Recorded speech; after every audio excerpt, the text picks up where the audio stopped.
so far this season, if we take a look at the standings in just a moment, we can see that they've done a pretty good job this year. Their win record, 8-2, won 80% of their games. They didn't play 2 of them due to weather concerns.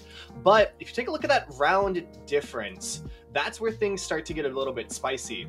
NAU has less round wins than Hawaii while winning 4 more games.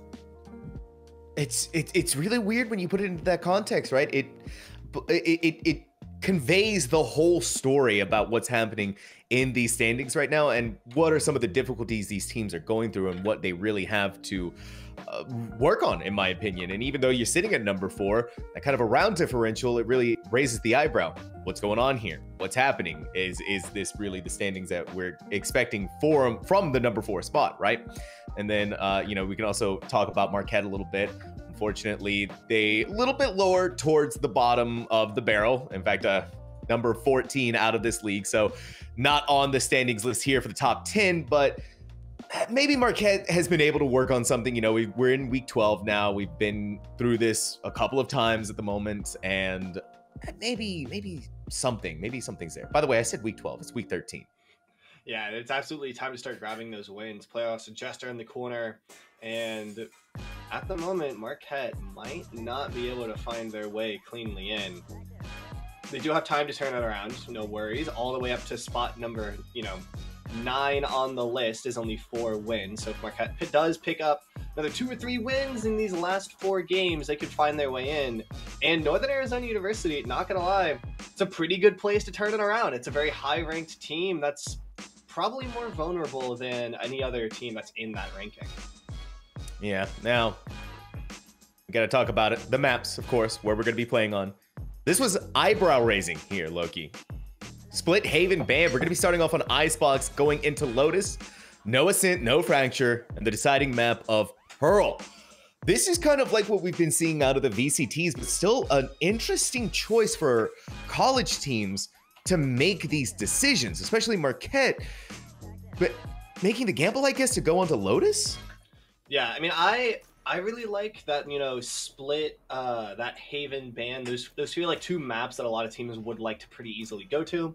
And so getting those out of the way, if you're not a huge fan of them, super reasonable. The Lotus we've been seeing a lot of in the EGFC. The decider being Pearl, though, is what's absolutely wild to me. Yeah, Pearl is kind of that weird map where it's the second newest map in the game.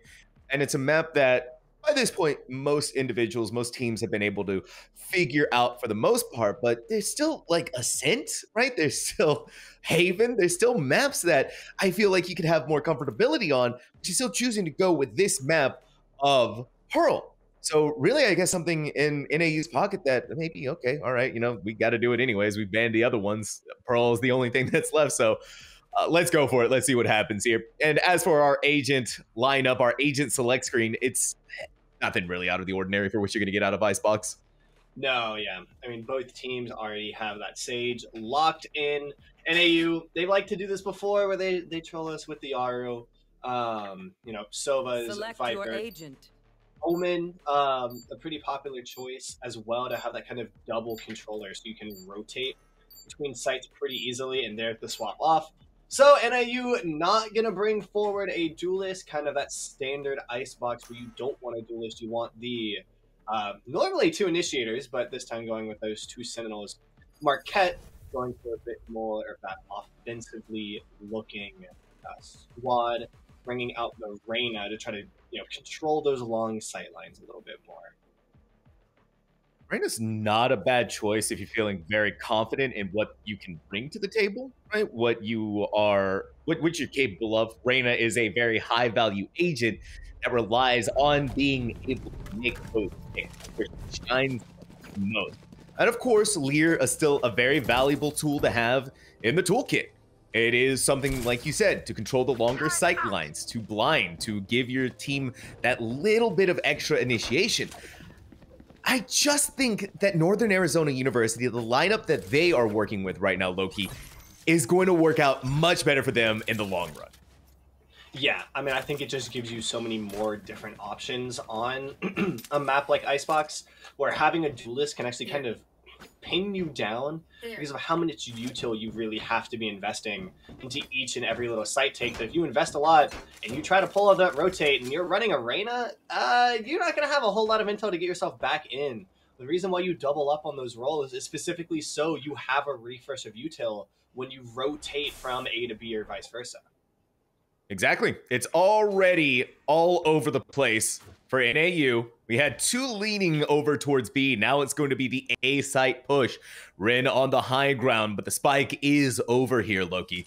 So an opportunity. Oh, Ants in the napkin. You're going to have to play carefully. They heard the rope. Rin has an idea, but they don't have the pistol out. Ants makes it back away, but takes a little bit of damage. Of course, being a Sage, you can give yourself that little bit of a heal. An unfortunate shock dart right there. Didn't quite land where that Omen was. Now it's going to be the rotate to get up towards Rafters. It's NAU in complete control of this site. Yeah, I love that movement on the take, especially with their team collapsing form, putting so much pressure that even though they don't finish the kill, they do take it with safety. Now though, Codify trying to find something, finds one, looking for Rin. Can they grab him? Yes, they can. Codify set up in the sniper's nest, takes down 2. They do have to get through these KJ pulse grenades first, which means they're going to have to aggress. And Drinkers is— Wait a minute! Dinkers in the back! Dinkers, what are you doing? No. Dinkers not dinking any heads today. Instead, it's going to be Ants in the napkin. We're going for the defuse and Marquette. That was a beautiful round. I think it really just came down to a lot of patience, Loki. They elected to go for the site retake. They weren't confident in the 2 members that they had on A. Wait for the team to come in and then catching NAU basically with their pants around their ankle. I mean, yeah, like NAU's post plant there, not bad. Their plant in general, not bad. There was an aggressive plant. They used Sage Wall to grab it. You know, they took site presence before backing off and setting up those post plant angles. Really good situation all around. Just couldn't finish it off in the end. Marquette had such a good retake there. Not just using the utility, but waiting for their team to fully come around, making sure they're retaking as 5, knowing that, you know, once the people are there, so long as we execute, doesn't really matter how much time's on that clock. Stassi, though, in an aggressive spot, looking for a little bit, gonna take some damage as a punishment. That's a rough moment right there for them. They still do have that Marshall, and the important thing is they got away. The poison orb covering their tracks. Rin out here inside of tubes. The turret gives out all of the information that Marquette needed to scare them away from even attempting to go in that direction. Now it's still Marquette taking a lot of poke damage here and there, but NAU is still in control. At the very least for now. Chunky, caught inside of that swarm grenade, still able to make the plant, but now the snake bite too. It's just putting this poor Sage on the back foot almost the entire time. Now to finish it off is going to be the shock dart from Croatify. Yeah, amazing presence with that scan. Immediately throws the shock dart. Croatify absolutely rolling through it right now. Another double kill for them. Gonna get taken down by Rin, but their team's already on the bomb. They made so much space for everyone during that time. Saucy tries to finish it, not quite gonna find it. It's gonna be Anthony Napkin going for the defuse, and Spherical has the run and gun to finish it off. Doesn't matter what the spread is when you just put the gun directly against their body. This is Marquette, right? This is the team who's at the bottom of the standings right now, Loki. But if you were to tell me that right now, obviously we're still trying to figure things out. You know, we're still early on in the rounds, but with the way that they're playing right now, it is so impressive. I mean, this looks like a completely different team. The mechanics are there. The macro is there. You know, each person helping each other out. It's all there right now. All of that aggression coordinated, supported, you know, calculated with the risks, and it's just coming up entirely their way. Now, though, NAU does have rifle in hand. This is their chance to turn it right back around, take the fight right back to Marquette University. And real early, they're just trying to play this a lot slower than they have before and gather some intel. But now they have rifles. They have guns. This is, in all actuality, an NAU round. And if they cannot make that conversion, then Marquette is going to be so solid throughout the rest of this half. Able to convert the bonus round. So many things in your pocket that they'll be able to run away with. And NAU, you can tell that that pressure is on, even though they have the rifles. They're slow. They're taking their time. They're really discussing about what they want to do here. And Marquette's more than happy to just let them. No aggressive pushes, waiting for them to make the mistake. Time ticking down now. 40 seconds. Still no one dead. Still not even too much utility used, honestly. We have a Sage wall down for Marquette University. That's left. not fallen. Scan dart. Is Anson the napkin hiding in the corner here? Anson napkin in the corner, yeah. Looking for it. Oh! Zam knew, or as that was Max knew. Nice little run and, you know, movement ability there. Sets him up. Look how low Chunky. Wall cuts off that rope. Cuts off everything. Crotify is completely walled out. So dangerously low that Chunky was from that shock dart. And there we have it, NAU. Indeed, so it looks like the rifles are giving them that edge. Gratify, if you walk through there, you gotta deal with Chunky. And Chunky was more than happy to do that. Now Saucy to join them. 3K for this Sage, who has, well, dangerously low amounts of health. But they get through it on the other side unscathed. The flawless round for NAU and the first one for them at that. Talk about Chunky being steady under pressure there. Doesn't matter how low health they were just willing to hold that angle. Codify almost got him to 0. They're at 26 damage on Codify's swing, but the Frenzy can't do the job. And then Chunky, knowing that their position has been seen, knowing that their intel has been given out, knowing that one stray classic bullet will be the end of their life, stays in the position with the proper crosshair placement and gets the kill to finish the round. This is still a matchup that's kind of in the air right now, though. We don't really see anything that's happening there. Okay, that's something to see. Dinkers, dink at the heads, taking Saucy out of the equation. Now no more Viper, no more walls to keep B site or A site, wherever it was over there, safe. It's being traded out though. Karatify in mid, eliminating Rin. Spike was over there too, so we still got to go and pick that up. And that's going to be all on the efforts of Chunky to make that happen. Easy enough. Now regroup with the rest of the team. Your Sage is still alive. Your Viper is still alive for NAU, so you still have the opportunities to be able to execute on that site. They're still taking things slow. They're still waiting. They're still being patient. Yeah, Viper wall going to come up right now. You see it there. There's the run up, trying to get the wall out and trying to get the bomb down. But the post grenades completely call out the move. No chance. And there's a wall, or there's a hole in the wall as well. They swing on it. That'll be right there. Codify calls it out once again. The mentor is left. There's Apex. To get back in time. No, Apex finds the kill, but that's absolutely a trade that is worth it. Apex was just in mid. Was ready to take that. Was so happy to. Now Zam in this corner. It's still back and forth. It's a 2v2. Blinded by the Leer. Napkin could take that, but Spherical instead gets the wallbang kill. All that's left is Apex, the turret, and the swarm grenades, but they're not in the right place.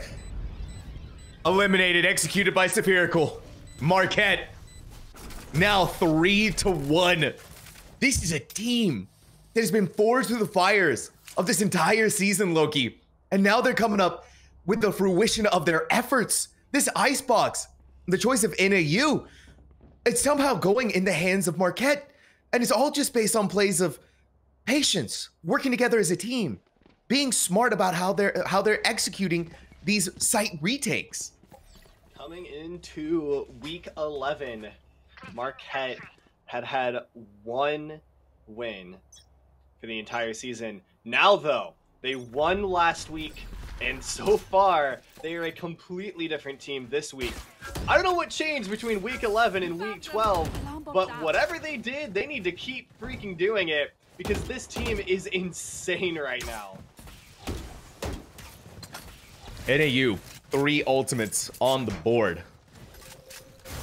That Viper's Pit could potentially give them an easy round. Chunky caught out once again. Not even able to plant the spike either before being taken down by Spherical. That's just gonna, it has to be done there by Dinkers. You have to put down that Viper's Pit. You have to give yourself an opportunity to be able to plant the spike, but hiding out in that corner. Oh, Akek making the swing, but Dinkers was ready for it. Inside of their own Viper's Pit, this is their domain, but Spherical is still coming up time and time again. Croatify just walks right in and takes out Dinkers. NAU can't even get this spike planted. Not even with the Viper's Pit, not even with the wall. Zam picks it up. Rin thankfully to get the headshot there. But really at this point, it's the 2v2 again. You've taken down Spherical. Sort of the pain point. Anson the Napkin is still the contender though. hiding out in Snowman, not looking to the right place. So the flick was good, but flick wasn't able to get a kill. It's just over on their heads. And NAU, what looked like disaster, was able to, at the very least, win out this round. Yeah, but I still don't know that that's the round they were really looking for. You spend an ult, you lose 3, you don't really get to build, you know, your momentum through your economy there. And it's especially not fun to have one of those plays be saved not by your macro, not by your team, but just by Rin playing insane. Like, this Northern Arizona squad, they're good. They have the skill. You can see it right there. But each one of these rounds seems to almost be a mirror of their overall schedule. Of it might come out, you know, really well for them, but it still just seems a little bit shaky. That's the shakiness that might be biting them later on in this Icebox matchup. Still, though, it's just going to be a full side A push from NAU. We haven't seen this in quite some time. How does Croatify get a kill onto Rin with the Frenzy? A second one? How are they doing this? No way they go for the third and actually get it. By that point, the damage had already been done. Marquette is doing so much here. With on what is a save round, Loki? This is a save round for Marquette. And they've gotten away with 3 kills. Technically, the revive undid it. But you still got a revive out of NAU? On top of getting 2 kills, 2 permanent kills? Yeah, I mean, that's not even a, you know, eco-res. It's a 2v2, and Marquette's doing their job res. Not an easy conversion at all. NAU spends way more than they were looking to that time, especially with grabbing the 3 deaths, going 2 deaths, eco. Not something they've been able to consistently hold with the amount of deaths that they have. The position they're in now, that's maybe 1 more rifle coming out of this one should they lose, which isn't exactly super, you know, super confident giving, especially after the, you know, the 2 rifle wins in a row. You would expect to see a little bit more of a cushion. You should run. Yeah, you really would be expecting that. A lockdown. NAU's not messing around anymore.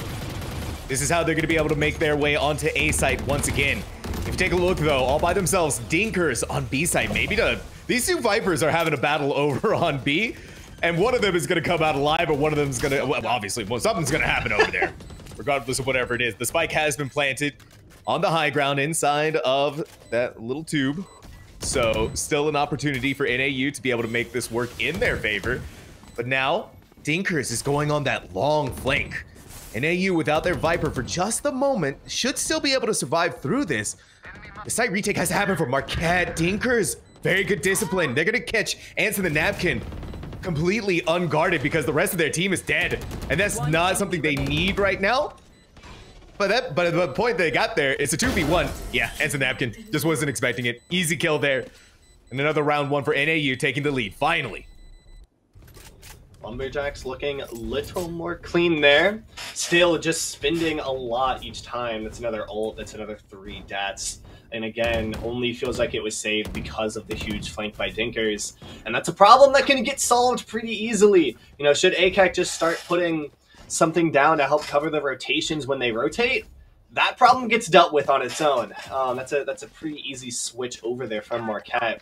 It's also so spicy to play that 4v5 and just try to hold on until that slow walk flank comes all the way around. And it has been effective, but I wonder for how much longer they can rely on that slow flank from Dinkers. Croatify is being so aggressive hiding out inside of this bubble. I like it, though. I mean, if you gotta stay... Ooh, that's the scary part right there. They might actually get the timing. They did indeed. Rim was too busy trying to throw out a paranoia that Croatify took advantage of it. At the very least, Dinkers got the trade, but... you've lost your Omen. Not the worst thing in the world, though. And things are still happening. Oh my gosh, Saucy. Spherical, too. They're evening things back around. It's a 2v2 once more. This yellow crate is about to become a bloodbath, but it's going to be the bloodbath for NAU. Marquette, all alone, once again, Ants in the Napkin, has to try to get the shots off in this 2v1. But the wall just gets to go up. You get to plant the spike, and you're going to have to force Ants to make the plays here using the Sheriff. And really, I mean, doing this kind of damage, once again, in a save round, Marquette is doing a very admirable job. Northern Arizona, Loki, has been able, I guess they found their footing again. They've warmed up, I guess, or something's happening here. Yeah, started to come a lot more into this one. Now the Ants in the Napkin, not a bad setup, especially with kind of solidifying this angle. Gonna have a lot of Viper's util used against them. Can't escape, can't find the shot with the smoke. So NAU would take another one. Again though, 3 deaths and an ult. Or not an ult that time, as I was. Not quite. They have been doing a really good job of rotating these ults around them and not overusing them. We've only seen 1 per round. This means that by the time that we need it, everyone else is back up, ready to go. So I imagine that we see, you know, that Hunter's Fury, that Omen this time around, because next round we'll have the Sage and the Viper's Pit back up. And I do really like seeing how well they're rotating through those, you know, each round having some new threat they can bring to the table.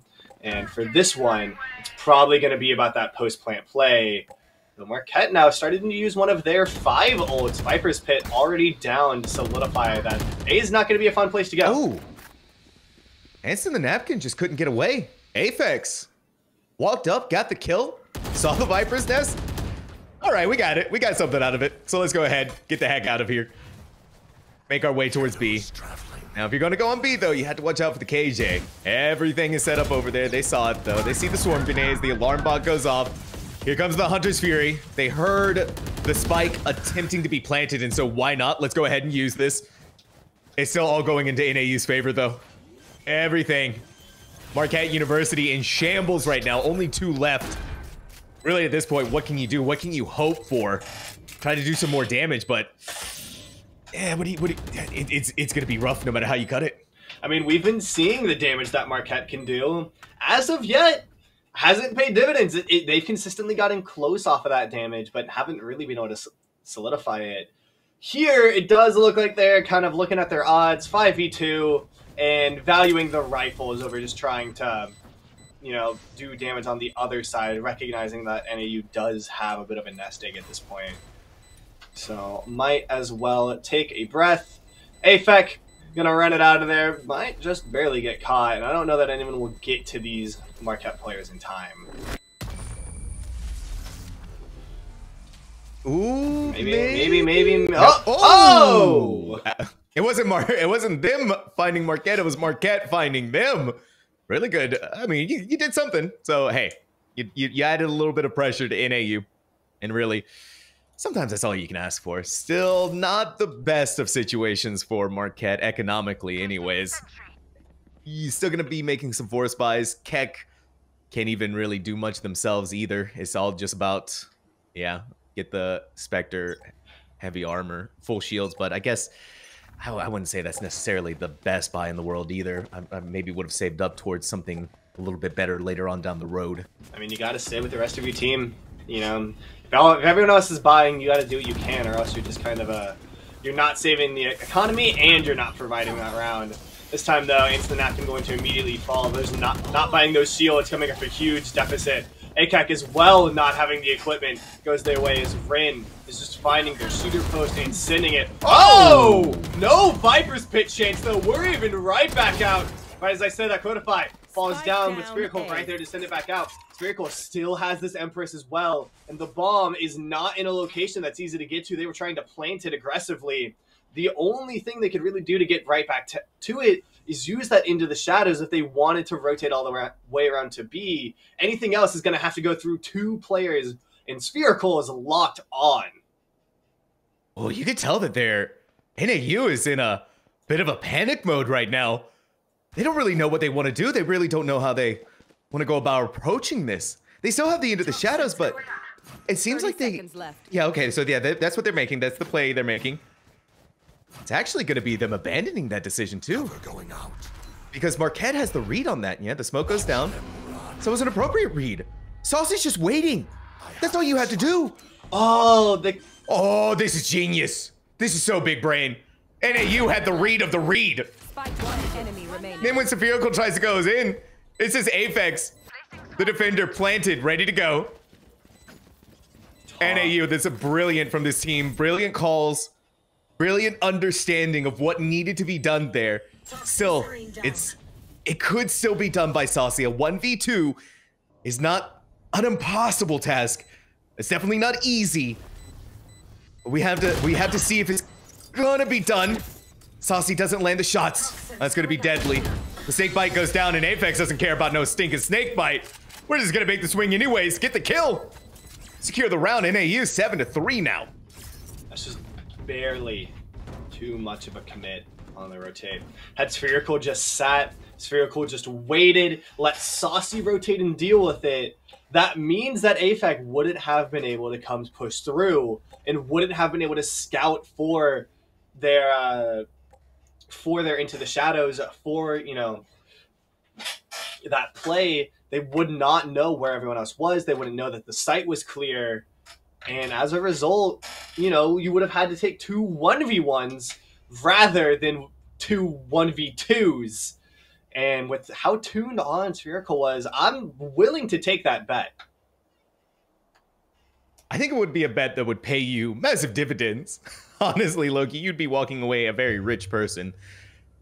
So, yeah, I mean, looking at this, though, Marquette taking their timeout. Maybe a little bit earlier. But a timeout, regardless, is still a very good call here. Maybe take away some of the momentum of NAU and also discuss what are some of the strategies that we have in our pocket. We have 3 ultimates. We have the lockdown, a very powerful ultimate to deny site, to retake site. So how do we want to use this? Also, the economy. We're going to save this round. It's not too many more rounds that we have to work with here, but we definitely don't want to go into the next round, try to force here, and it all fall apart in the next round. Yeah. And at this point, it was when you start making the hard decisions going into round 11.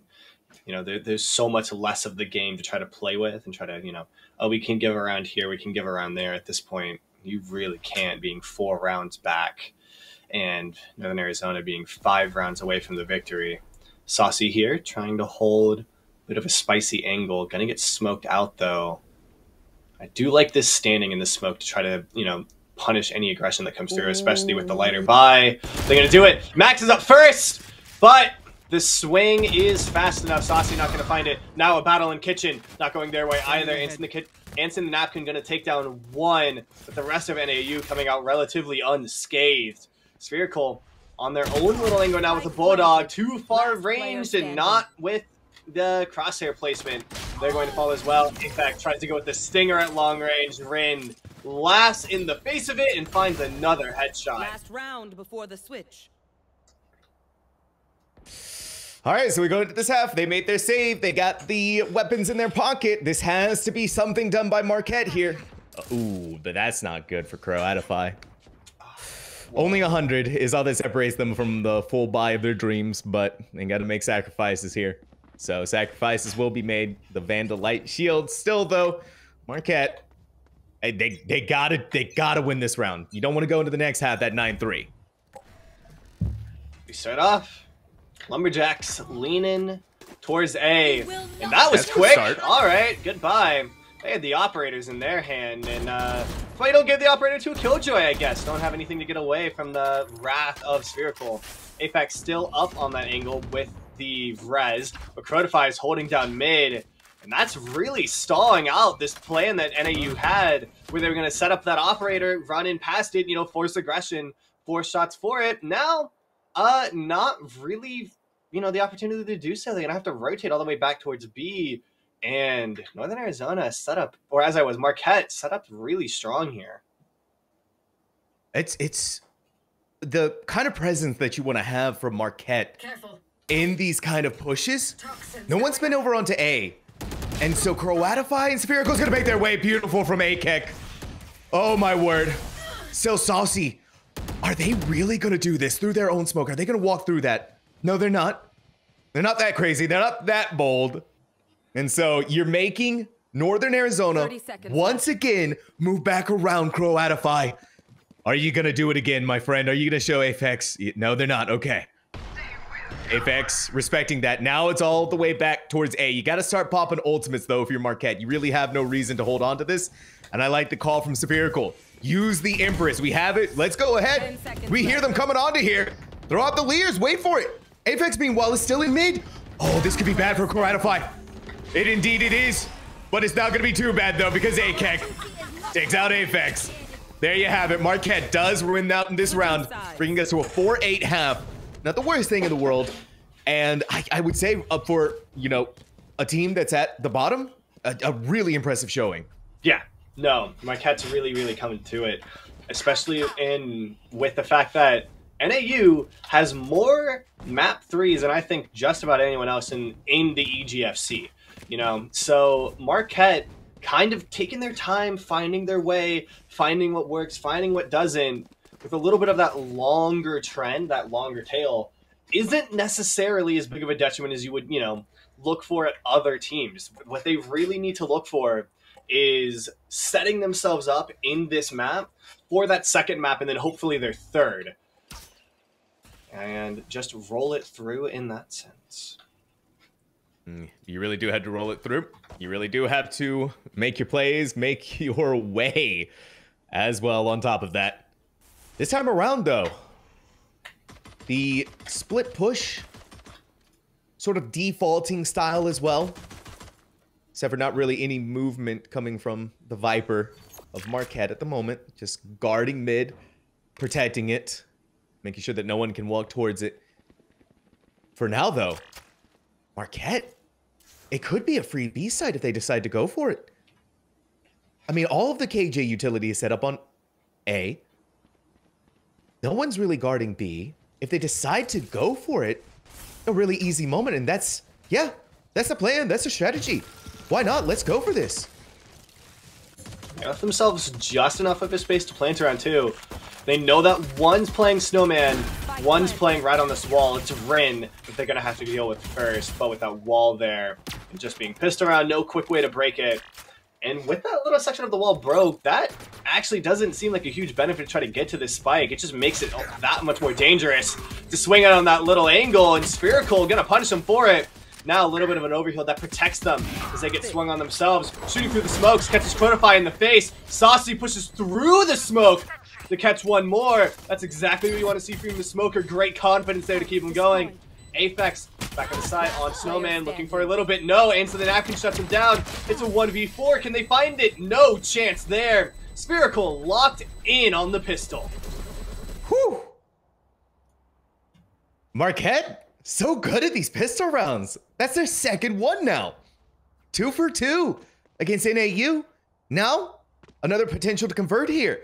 They get the big guns. They go in blazing. And really, at this point, that's more than I think what we were expecting out of this team. It continues to show improvement, understanding, and I think just in general excitement that they have going on. And I think as well here, just from us as the commentators, as the casters, we're getting excited for what is happening and how NAU is going to answer what Marquette has been throwing against them. I mean, they've consistently come back with something. Every time Marquette seems to start finding their way, every time Marquette seems to start exploiting that hole in the armor of NAU, there's a quick response. Right now, they're Spherical on the angle. Oh, that is brutal for Max. Almost finds the shorty kill. The distance is just a little bit too far, so they're not able. And with Spherical, Spherical. Oh, that little area right, you know, between that door and the exit in, probably is the most brutal area to try to take through as a defender on Icebox. You know, going for the retake, having no clue where anyone is, it's awful. I hate it. 0 out of 10. I also loved Ariel answer the napkin, by the way. Just waiting to see what Chunky's gonna do. They baited them out using the Spectre, and then yeah, you don't really expect the Sky Sage. You should always expect it though, Loki. Always. Coming from the land down under, being drop bears. You know, you always got to worry about sages hiding in your ceiling. Check your shoes before you put them on. There might be, you know, a viper hiding out in there. Oh gosh, I think that would horrify me more than anything. You just viper. Do you not live somewhere you have to check your shoes before you put them on?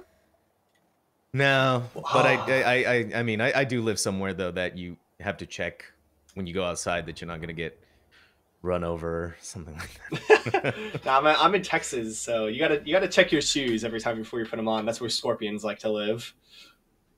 So I think Marquette here maybe a little overzealous. May have forgotten the spike, but that's okay. We'll let that one slide. Yeah, they got a long road ahead of them, and that road just got a lot longer by Chunky. Always the cleanest of headshots from this battle stage, which, by the way, we took a look at that scoreboard. They are topping the meters right now. 16 kills on the side of NAU. Spherical, the only one ahead of them by 19. But for a Sage, of all things Loki, an impressive showing. A very deadly showing at that. Now it's going to be the opportunity once more to be able to plant the spike. Salsi has evened things back out. All they needed was a Spectre. Only 19 HP left, though. That is not a... Those are tight margins. But margins that I'm sure they're feeling very confident they can win. Especially with how aggressive they want to be and how close they want to be. No, oh my gosh. Chunky just walked right into Saucy. So Saucy, they kind of had the right idea. It was just wrong timing, wrong movements. It was all it was. So Chunky gets away with that. Now gets to go forward once more. The spike right there in front of them. But the way that Marquette is just waste as much time as possible. Answer the napkin. You got to go for it sometime today. Oh, they actually managed to get it, but their defuse still goes through. No. All right. Not the bonus round that you want, but pretty good.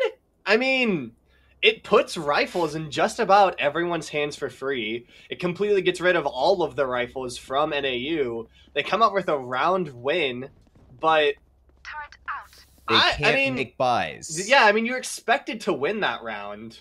And so losing everybody and giving, you know, I think 3 free rifles to Marquette, that's a really good bonus.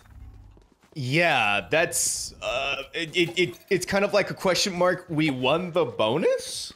Yeah, a kind of a strange thing to happen there, but hey, I'm sure NAU's like whatever. All right, we got the 9th round, so we're at a 6-9 score line. Nice. I just, it's just so weird when you think about it like that, though. I'm still kind of reeling when you think about that. A little too hard, so now I'm going to turn my play-by-play brain off and stop thinking like that. It's just so NAU only has sheriffs to work with here against Marquette. A lot of rifles and a lot of different ways that they can control this site. And 2 on top of that, Spherical has the Empress, so just that little bit extra. Rin on this high ground, though. Maybe could actually throw them for a loop if they're not really expecting it. The high ground. They're expecting it, though. They know that Rin's hiding out up here, so you try to use your smokes, you try to give yourself some cover, you try to paranoia. Whatever you can to get out of there. But with the way that the post plane is set up, Marquette, they could just play this range. Oh, but the wall might actually throw things into disarray. Not for too long, though. You can just burst through that quick as can be. And you can see this is bad hands in the napkin. Oh, my word. What a bloodbath here. Marquette University took what should have been a win in the last round and making it a win this round. Yeah. I mean, Valorant is a game of runs. If we look at that scoreboard real quick, though, I noticed something interesting 2 rounds with Chunky. Chunky's the only person on NAU who's positive. They're winning by 2 rounds. That was also true 2 rounds ago, before Marquette really started getting into this run, getting in this offensive attack. It was still only Chunky that was positive off of NAU. NAU has been winning off of, you know, good defuses and winning off of just kind of edging it out. All of those deaths that have piled up in their wins, I think, have really come back to bite them in the long run because they don't have all of the resources they would really love to have. Like, if you know, Northern Arizona died less, if they had better resources, would we have seen a 4 next to Marquette coming into this half? You know, would they have given themselves a little bit more buffer to deal with this offensive pressure?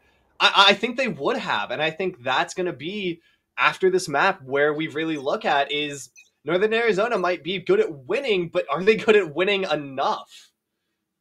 That's such a good phrase, though. Are they good at winning enough?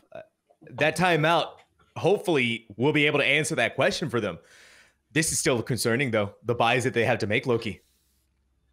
Oof, light shields almost entirely across the board. There's going to be util left on the table. You might have guns, but what else do you really have to fight with? very quickly. Gonna try to grab that skill orb, gonna get it. No ult coming out of his ultimate. Instant napkin immediately takes on one. Numbers advantage not going either team's way though. Never mind. Lumberjacks gonna chop down that tree a little bit more, getting rid of Crotify, and that is a huge loss for Marquette. Aphex, if anyone on the team needs to rise up, Aphex is more than happy to do that and make that happen. And they just did it here in mid.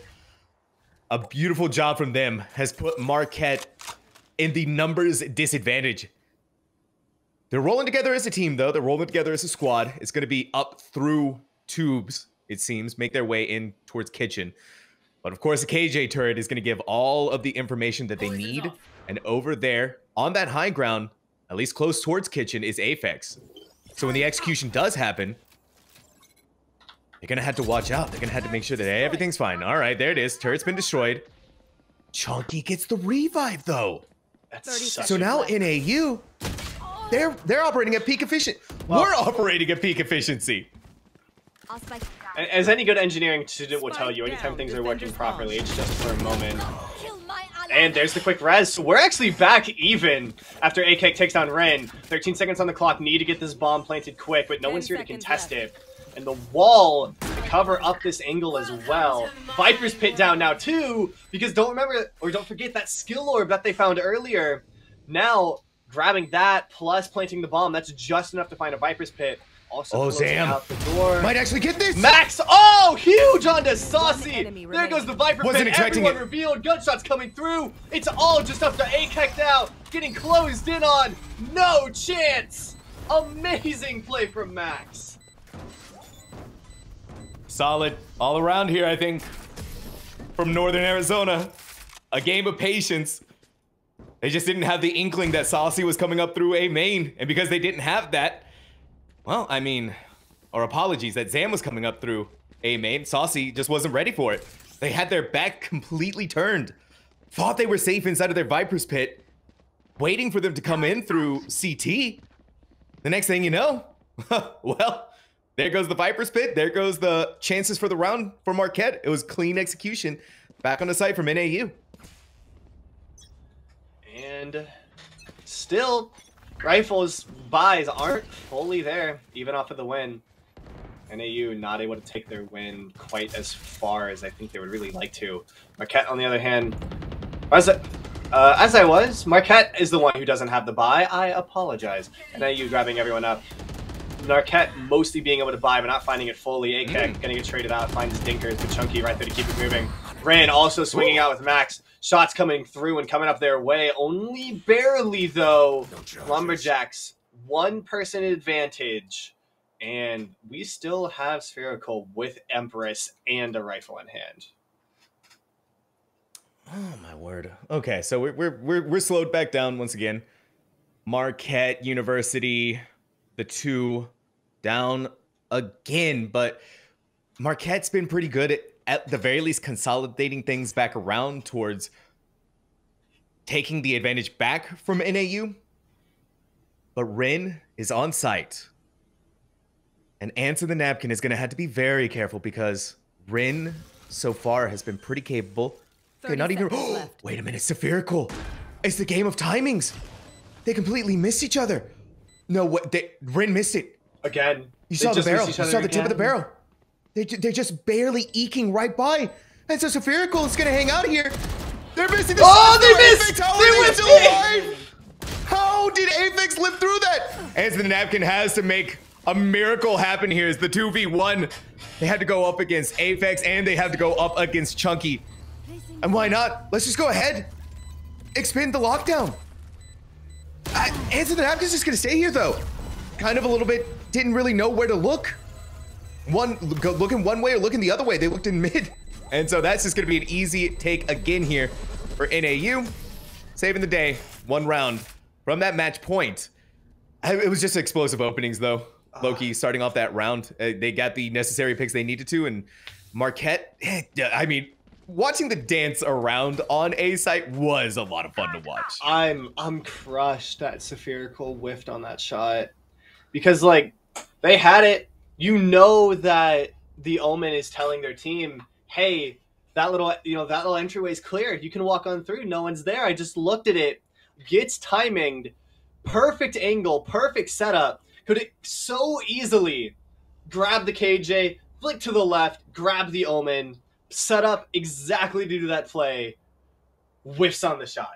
Like, that's just that's just watching the round fall away in front of you. And you know that Akex was scared for their life. How do we come away from that? How do we come alive out of that? Well, it happened. And in fact, because of that, Akex was able to get the final kill onto Anson the Napkin. So really, at that point, yeah, this timeout is necessary. Marquette needs to get those mentals back in order. I mean, after that, what was looking really good for them, it just ended up in disaster.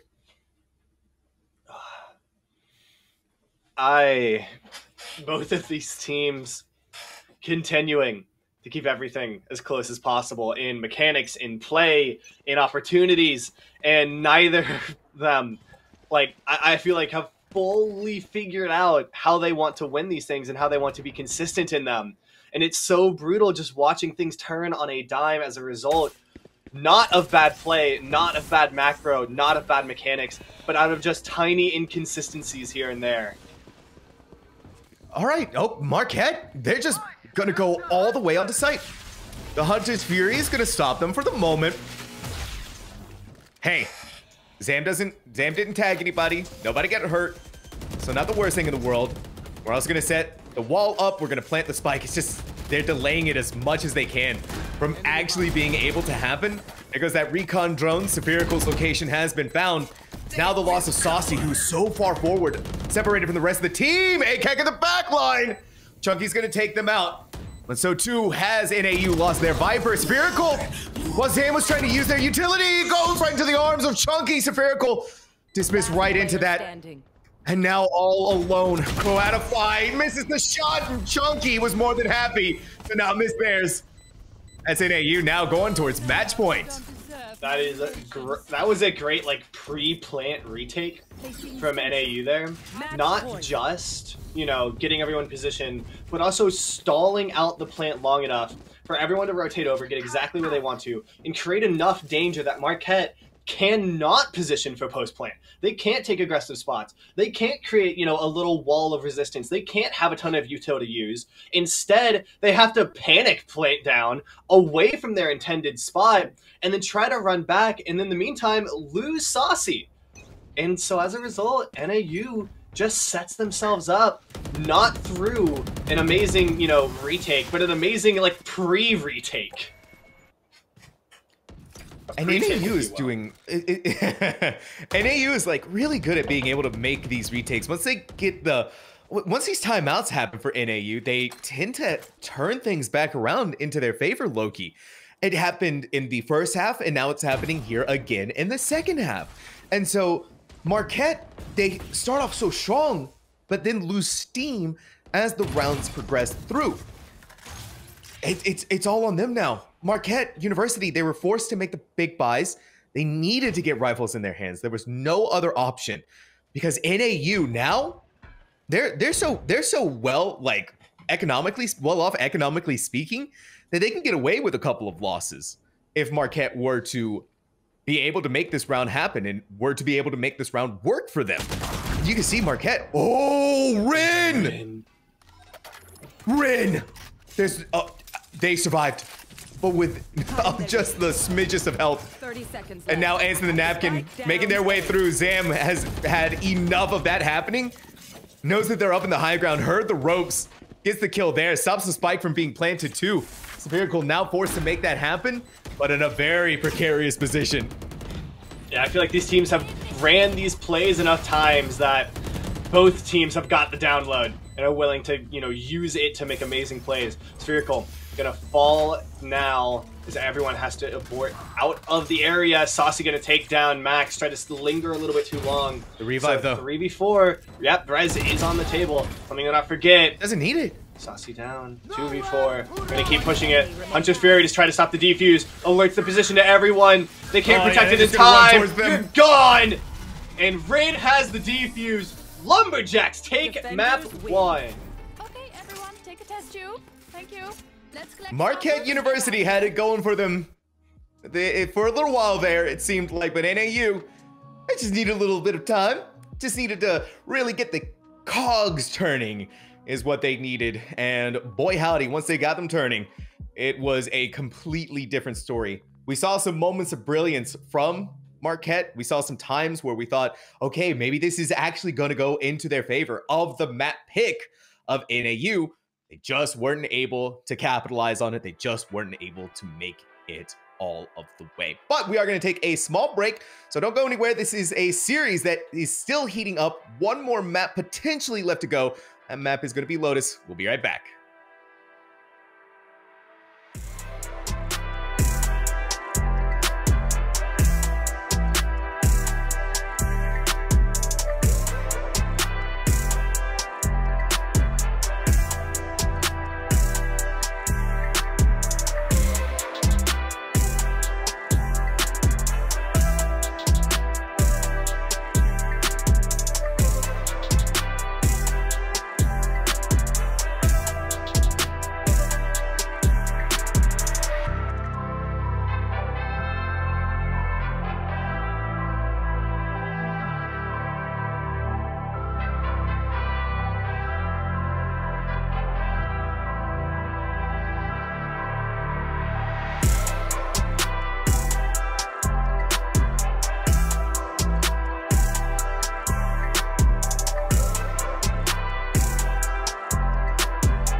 map of Icebox turned out to be a little warmer. Things are melting over there now after that game we just got done with. A 13-7 matchup between Northern Arizona University and Marquette, with NAU able to take the win. But now we go over onto the brand new, spanking, still fresh off, hot off the presses map of Lotus.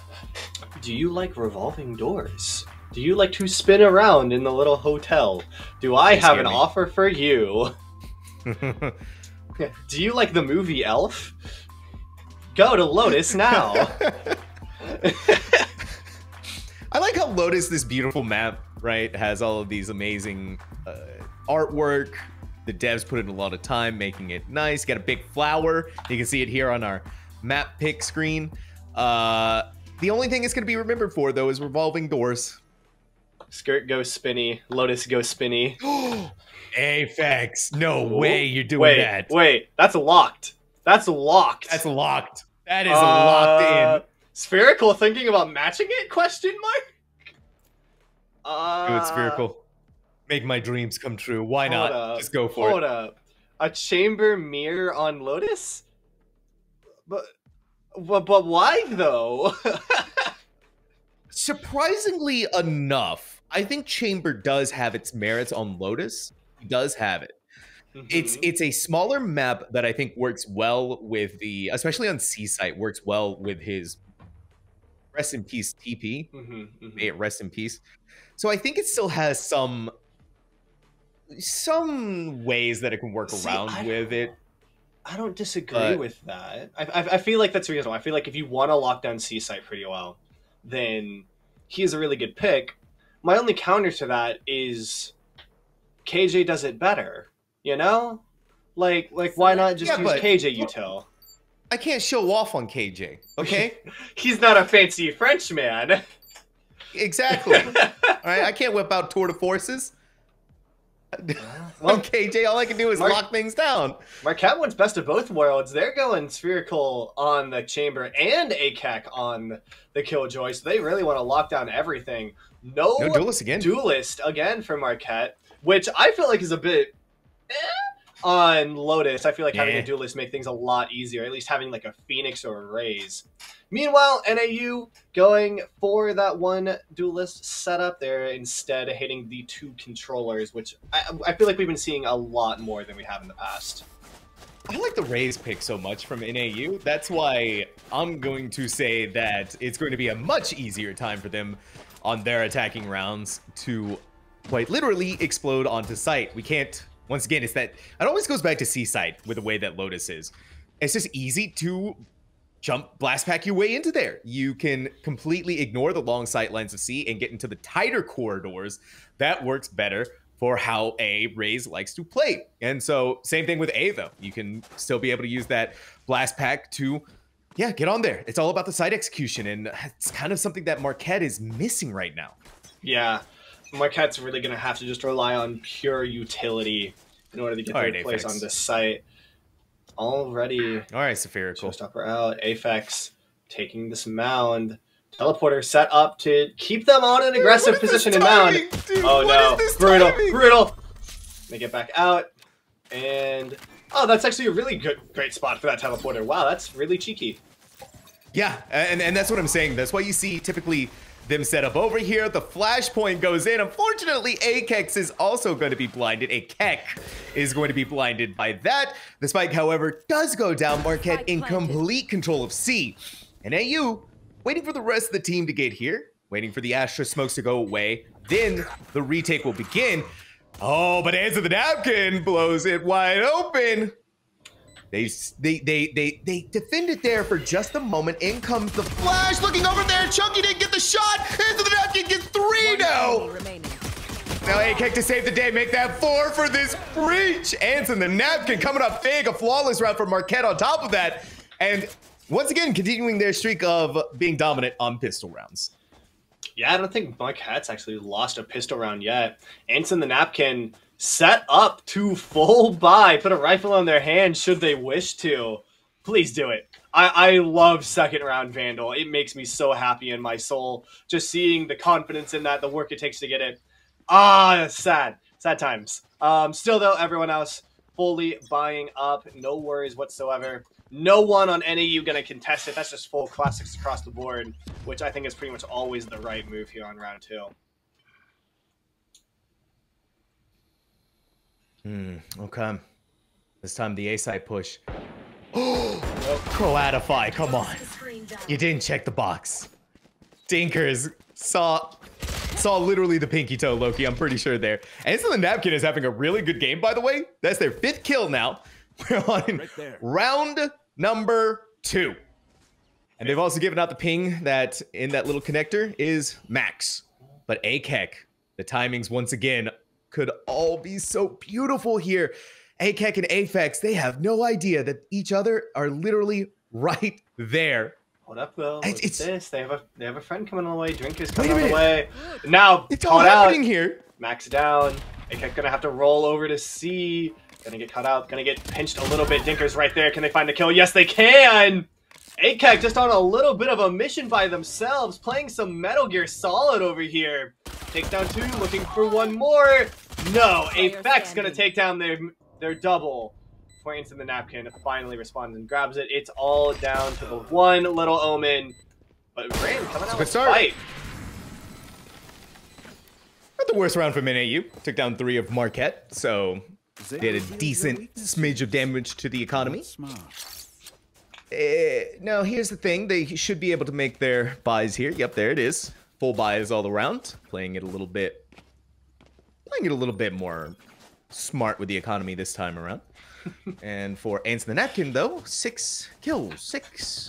And we're on starting round 3 now, so that's one explosive way to start things. I like to say it's really impressive when you're, averaging over 1 kill a round. It's even more impressive when you're averaging 2. Wild when it's 3. Aphex here, getting challenged by 3 people, going to very wisely pull out of that one. Dinkers here on another angle onto Mound. Poison Ore out, Snakebite out as well, but trapped on this angle, can't leave. Takes some damage for the attempt to. They get away, though. They get to live to fight another day. Marquette was so bold. You're gonna use the dog, see if anyone's gonna be there. But this dog is gonna come up with nothing. So they think that nobody's there. They know at the very least the site is free for them to take. Aphex. AKEK saw their life flash right before their eyes. They're still alive, and that's all that matters. And once again, Tinker is on the other side of this Astra smoke. If they make the swing now, this could potentially be huge for them. Waits for the Sage healing, the Sky healing to give them that little bit of extra breathing room. Oh my word, AKEK is still right there. I think they know that. Another 2 kills for AKEK. There was no way they should have been able to get away with that. Dinkers are responding in kind, though. Things have been even back once more. But with the spike being planted the way it is, Vehicle was not ready for Max to come around on that other side. As the Napkin now, the patience they have, the rolling thunder. Loki, oh, and a headshot too. Onto Max. Now you just use the rolling thunder. You use this utility. You give yourself just a little bit more. The Sheriff wasn't out. No, doesn't matter. Can't defuse. Doesn't matter. They can't defuse. That's round. We gotta give it to Chunky though. That was some good juke. That was some good sidestepping. A clutch, however, for Marquette. And this is sort of different from what we saw on Icebox Loki, where NAU was able to win that 3rd round. Now Marquette has 3 more in the pocket. They've won the bonus round. Now look at what they can do. Make the buys. They have all of the money in the world. NAU on the back foot once more. Keep in mind, NAU's map pick was that Ice Pac. Marquette's was this Lotus. So far, both teams have been acting like it.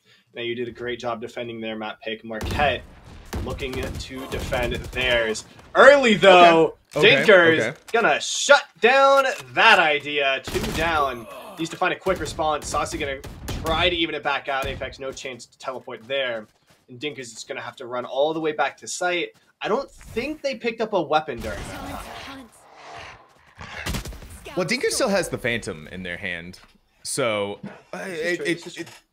being able to get away with that, kind of buying that was huge. And Chunky taking a nice little jaunt through mid, completely ruined by Ants in the Napkin. I've got your trail. It's just gonna be an A-side push now. The Seekers are gonna find them out. But by this point, Marquette had already made their way over there. They should be able to have most of it by the point of NAU getting over to there anyways. Croatify is going to plant the spike. Seekers are, yeah, they're not anywhere close, so not a worry about that for now. The blind goes in, and so now back sight. All three members of NAU towards that area. Marquette has an idea that someone is there. Or really, that's all it is an idea. And Rin is able to cover their approach onto the site using their smoke, but they still had to get the defuse. They still had to go through the gravity well from the Astra. And of course, the aftershock. And Rin to attempt to make their way in through the smoke. Instant failure, instant disaster, Saucy. 2, 3 kills from them. Marquette, this Lotus map is in their hands. This is their game now. And only 2 deaths. That's about the acceptable amount on a win, you know, that you really want to be aiming for, is to average about 2 deaths per round win, because that gives you the chance to start building up that economy more than you know, on average, you're accumulating money rather than spending money. As for Northern Arizona, they are going to have guns back in their hand this round, including, look at this from Aphex. They got the operator in their hand. Spherical also an operator in their hand, looking to make a difference. So over on A long here, we're gonna see a little bit of a sniper duel. Oh my word! This could potentially. There it is. Aphex. All you had to do is get one. You're done. A keg now down to the ground. Spherical. They want to meet that kill. They want to meet that operator. Maybe they might actually have their opportunity to. But Dinkers with the jump peak, wise beyond their years, knows exactly what to expect. Oh my gosh, it could happen again.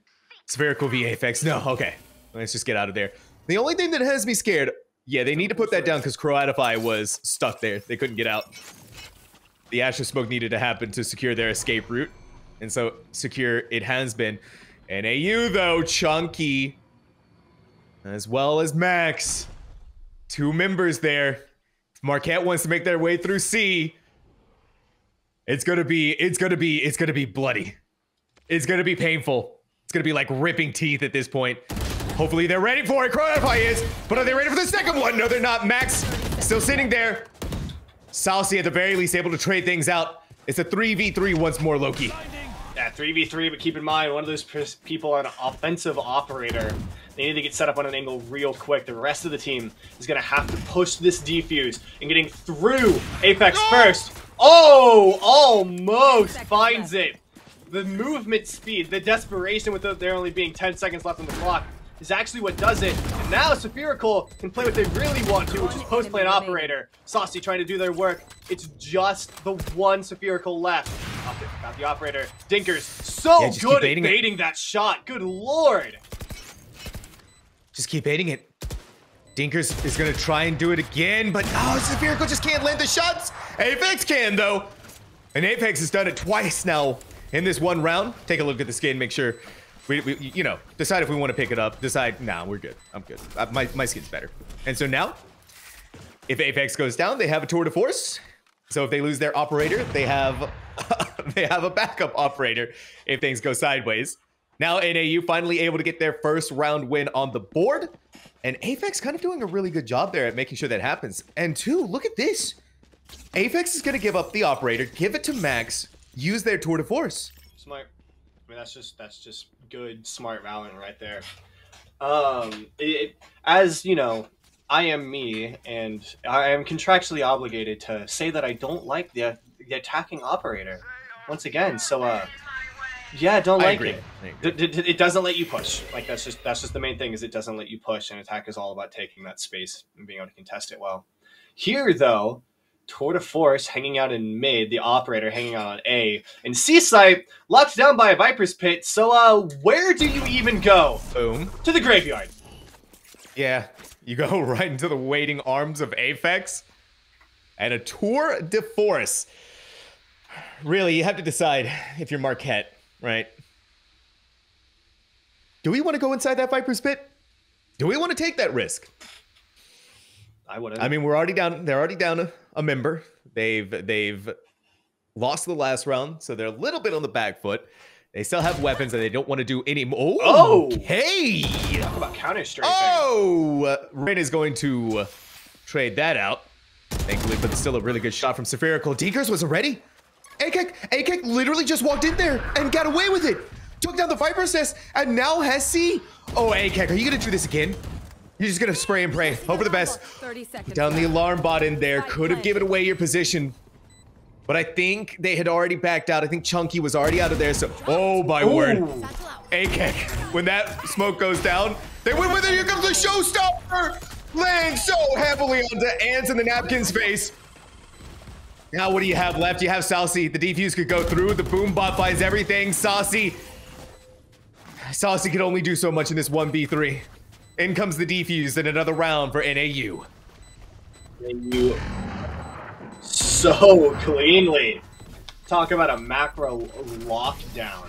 No chance on any site. Each one covered by either an operator or a Viper's pit. They get lucky on C, able to take down the Viper in just one shot, but nothing else goes their way. And NAU just does such a good job of cutting down the rest. Now, operator thrown back to Aphex. Max is going to get a rifle back in their hands, and Dinker's most likely going to get a buy here in just a moment. Everyone on Marquette, though, a little bit scattered in what weapons they can actually carry into this round. I guess with some of the things that they have money-wise, they can get away with it. It's just Aphex set up in this spot again, so if you're going to do this, you better make sure that you either take out Aphex or force them to TP away. It's so brave from Aphex to continue to hold here and get the kill. Okay, all right, you know, whatever, Aphex. TP out, back over to site, set yourself up once more, get rid of the dog. Let's just play it safe. No need to continue to push the envelope and push towards danger once more. The aftershock is going to stop Aphex for just a moment. No more with wanting to play with fire there. Now Spherical, headhunter in hand. Teleport's ready. Any heads to be found? Maybe, perhaps? Possibly. Look at this. Waiting for it. It's so beautiful. Goes out. Gonna catch Chunky. Just in time. Good knowledge there. And oh, look at that. That's the training that they put into the heads of NAU. Someone's gonna be there every single time. You have to deal with it. This time, no one's there, and it gives them the kill because they're not looking in the right direction. That is perfect priming and perfect training of the opponent. Now the swing onto the site.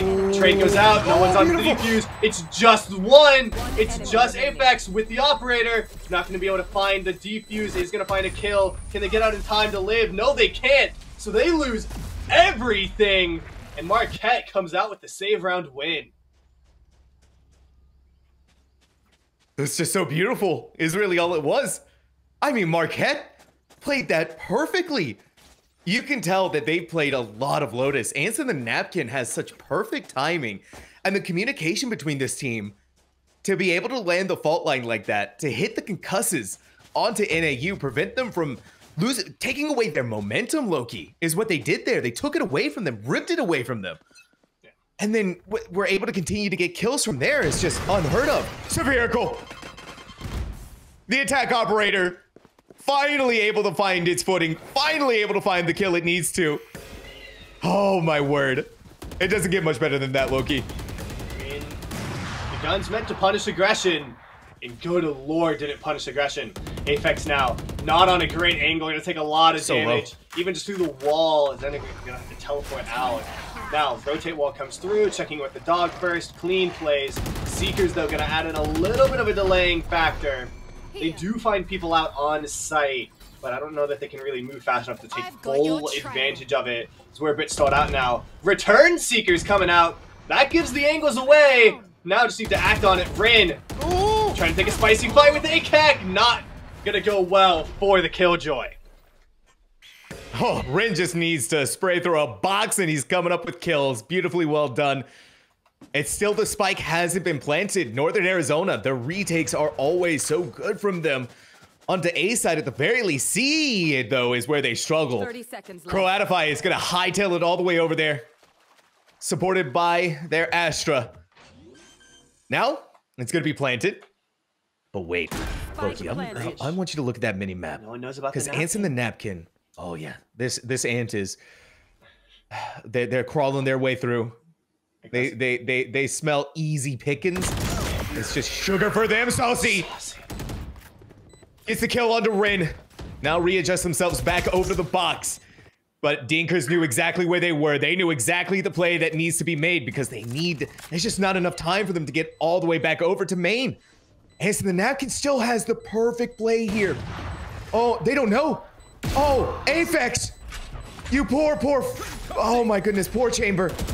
Now the fault line to come in. Another one for Ants. Make that three. Wait, no. Adify comes up with the operator to get the kill. Now Marquette in their 6 rounds. This is Marquette. Loki, I don't think we can sing enough praises about how they've been doing on Lotus so far. Because this is their map. They have 4 ultimates now. They've been so... And by the way, that is Answer the Napkin's second Rolling Thunder that they can use to control C. And so potentially another round conversion for them. This is all just going in Marquette's way. In Northern Arizona, they don't have an inkling of what to do to stop them. Keep in mind, look at Marquette's team. They're a defensively comp. Like, they're a defensive comp here. They're not made to take space. They're not made to take site. They're here to defend angles. And yet, 8 rounds in, they've won 6. I think 4 of those in a row. And they do not show any sign of slowing down right now. Just continuing that pace more and more. This team is so well tuned and so good at knowing the plan and knowing the timing of when to execute it that Crotify literally picked up Saphirical's op just to save it and still peaked properly with Ants in the Napkin to grab the final kill. Wow. Loki, it comes down to coordination, right? Teamwork. It's the name of the game. It's the name of Valorant. They literally tell you, it's a team-based game. And Marquette has that idea here. And that's not to say that NAU isn't a team.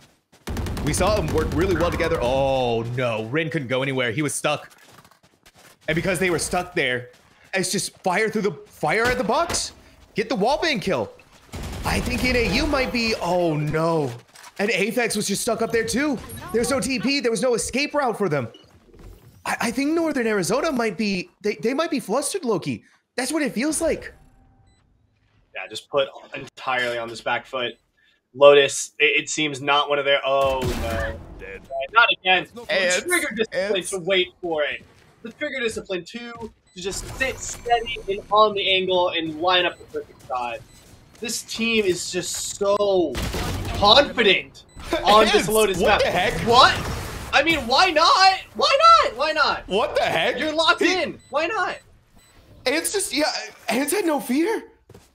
They really didn't. Unbelievable. Okay. Well, if it wasn't obvious before, Marquette, all the confidence in the world, I think all the confidence and then some, Loki. That is just, wow, really? 4 in a row, the first streak. Now 3 in a row, and the advantage on the half secured on Marquette's weaker half. Leading into this next round, we're going to see a bit of more of a buy from Northern Arizona as they stack a whole lot onto this C push. But in the meantime, Marquette's actually taken a whole lot on this A. That's where Bomb's leaning. It seems like these people down in terrorist spawn are really just here to kind of act as a bit of a wall while the push onto A starts getting set up and they're trying to gather a bit more intel on it. Oh, Aphex. Yeah, Northern Arizona. Aphex and Saphiricall. Aphex and Saphiricall. Aphex has been able to come up so much with these operator picks. But they're going to have to come up with something big now and for multiple rounds in a row to make that really worth the effort of what they've been doing here. And even with some of the picks, Marquette just has the idea of how, oh no, Answer the Napkin. Aphex taking out Answer the Napkin is actually a big win there. Kind of the ringer for Marquette now. And that is a lot of presence taken away. But this is still a team, a force to be reckoned with. And AU's finding their footing once more. They're finding their rhythm. They're finding the openings. They're finding the picks, Loki. And only 3 left for Marquette. 30 seconds left. It's not looking too good for how they want to be able to make this round theirs. Concealment. Only 3 on the table. This team might have something up their sleeve, but their sleeves are cut down by 60 or by 40% now. Player standing. Swing on, make that 80%. One left as Chunky comes up with the colorful kill. 10 seconds is Spherical with the operator. Close range, not gonna happen.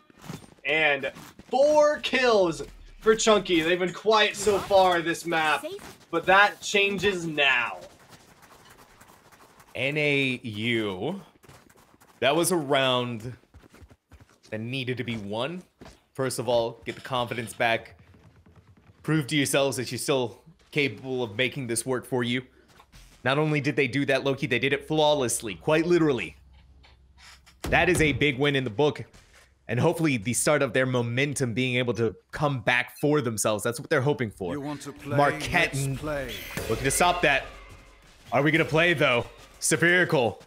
They're ready. Oh, but Chunky might stop it with a showstopper. It's smart from Spherical. Just TP away. Don't take a rocket to the face. Listen to her. Though. Croatify's, yeah, just chilling there. They're waiting for someone to be hyper aggressive. They're waiting for someone to make that push so they can punish it. But Croatify's stuck. They really can't go. They have to use the block. Oh my word. Oh my word. It's all going. It's all blowing up again in Marquette's face. NAU with the 2 picks. It's beautiful. Not terrible. I mean, for Marquette though, again, they've already secured their advantage in the half. Anything on top of this is just gravy. Spherical still trying to find cheeky little pick with this tour de force. No one's really given him the opportunity. Max does, as I was, and immediately shuts it right back down. Your tour de force stops here, my lad. Chunky, they know someone's right there. They're waiting for it. The peek comes out. Crosshair placement, not great enough to grab it, but the rest of their team is ready to push through. Kind of stop this Marquette University from doing really anything at all. There's only 20 seconds left on this clock. They're going to have to get through Dinkers, who has been dinking heads all night. Not going to be too big of a worry if the timing comes through. 10 seconds left. Hey, the revolving door, so Dinkers is still waiting there. They use the snake bite. They put up their poison orb, trying to rotate towards backside. Another snake bite, but the spike has been planted. The retake has to happen here. So 2v4. Marquette is at the numbers disadvantage. A lot of pressure. Could have been even out there, but Dinkers stops it. It's up to Answer the Napkin. And even though this player is so good, a 1v3, a 1v4, that's a lot for anyone. That's a lot to ask of even the best. In AU, it's another one in their pocket, evening up this scoreline in their attempt for the second half. Well, might as well use it, I suppose. Last chance, too. Might as well try to stop the momentum right there, right now. Valorant, always a game of momentum, always a game of streaks.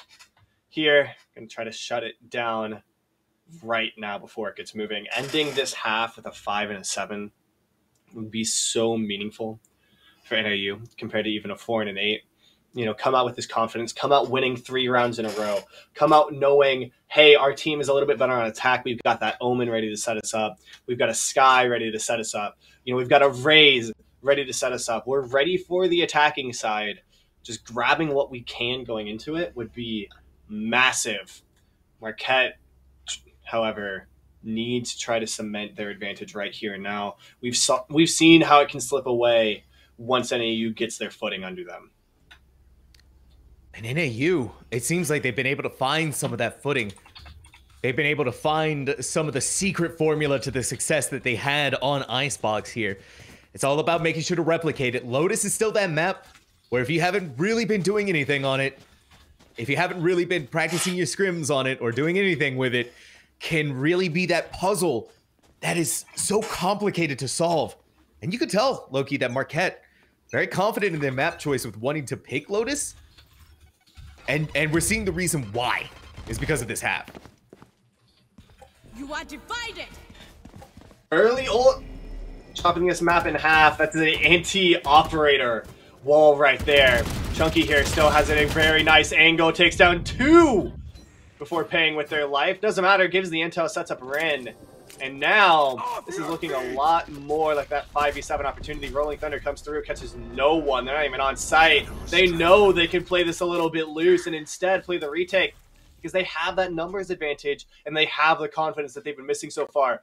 Rin on this little off-angle flash coming through. They have to at least know where Saucy is. It's in the napkin, barely getting out of that little engagement, but they're so trapped and pinched in on all of these different angles now. The moment they swing out and try to get to a safer spot, Rin's right there. Smoke's down, so Answer the Napkin gonna know where they are. The swing's coming out. Can they get the shot? No, they cannot! Rin continues to be so consistent. There we have it. First half, 5-7 NAU. In control of those final 3 rounds, making their comeback to Marquette. Things are getting a little dicey for them there. But it seemed like, yeah, okay. We just need a second. We need a timeout. And it happens again, right? Low-key, those timeouts. They seem to be really useful for NAU. I don't know what they do during those timeouts, but they discuss. They come up with strategies. Maybe a second to breathe. And then all of a sudden, they're landing headshots like it's nobody's business. Now we're on to another pistol round. Marquette so far has had an immaculate record. NAU, is this going to be the round that they can stop it? They can get their own pistol round win. If they don't, it becomes much easier for Marquette. Only needs to find, 3, or as I was 4 more rounds on top of it. That's even less than what NAU found on their offense, or on their defense, rather. Ren here gonna try to go up to Saucy. Wall down.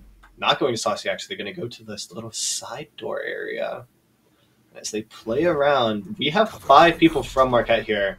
Cover out. That's position given away. Saucy takes the swing, but no one has a fun time swinging into 5 people. And it doesn't matter how good you are at the pistol, you're done. Ain't that the truth? Turns out numbers really does work out in favor when you have them Croatify in this backwards position. Chunky has got such good aim. Landing the headshot there. Still has to contend with more members of Marquette making their way up through this pathway, but they know that Chunky's hiding out there. Oh my word, Red! Another beautiful one, but Anson the Napkin is turning the tables back once more. They're all alone. It's a 1v4 in this pistol round. And Marquette finally leaning towards that direction of them not being able to take it. Ren is going to defend this. Anson the Napkin, 38 HP. Still goes with the swing, but Aphex is beautiful. Aphex is clean. And NAU gets their first pistol round 1. And it was like you said, Loki, a very important pistol round to win because now you've taken away what advantage Marquette would have gotten had they won it. Yeah, instead of going into that pistol round and coming out of it 9-5 with Marquette, just that close to their win. Instead, more likely that we're going to come out of this one 7-7. And NAU, that is a much cleaner path to victory than trying to come back winning, 10 rounds in a row almost. As I was 8 rounds in a row. Not a position that's super fun to be in, I would say. Obscuring vision.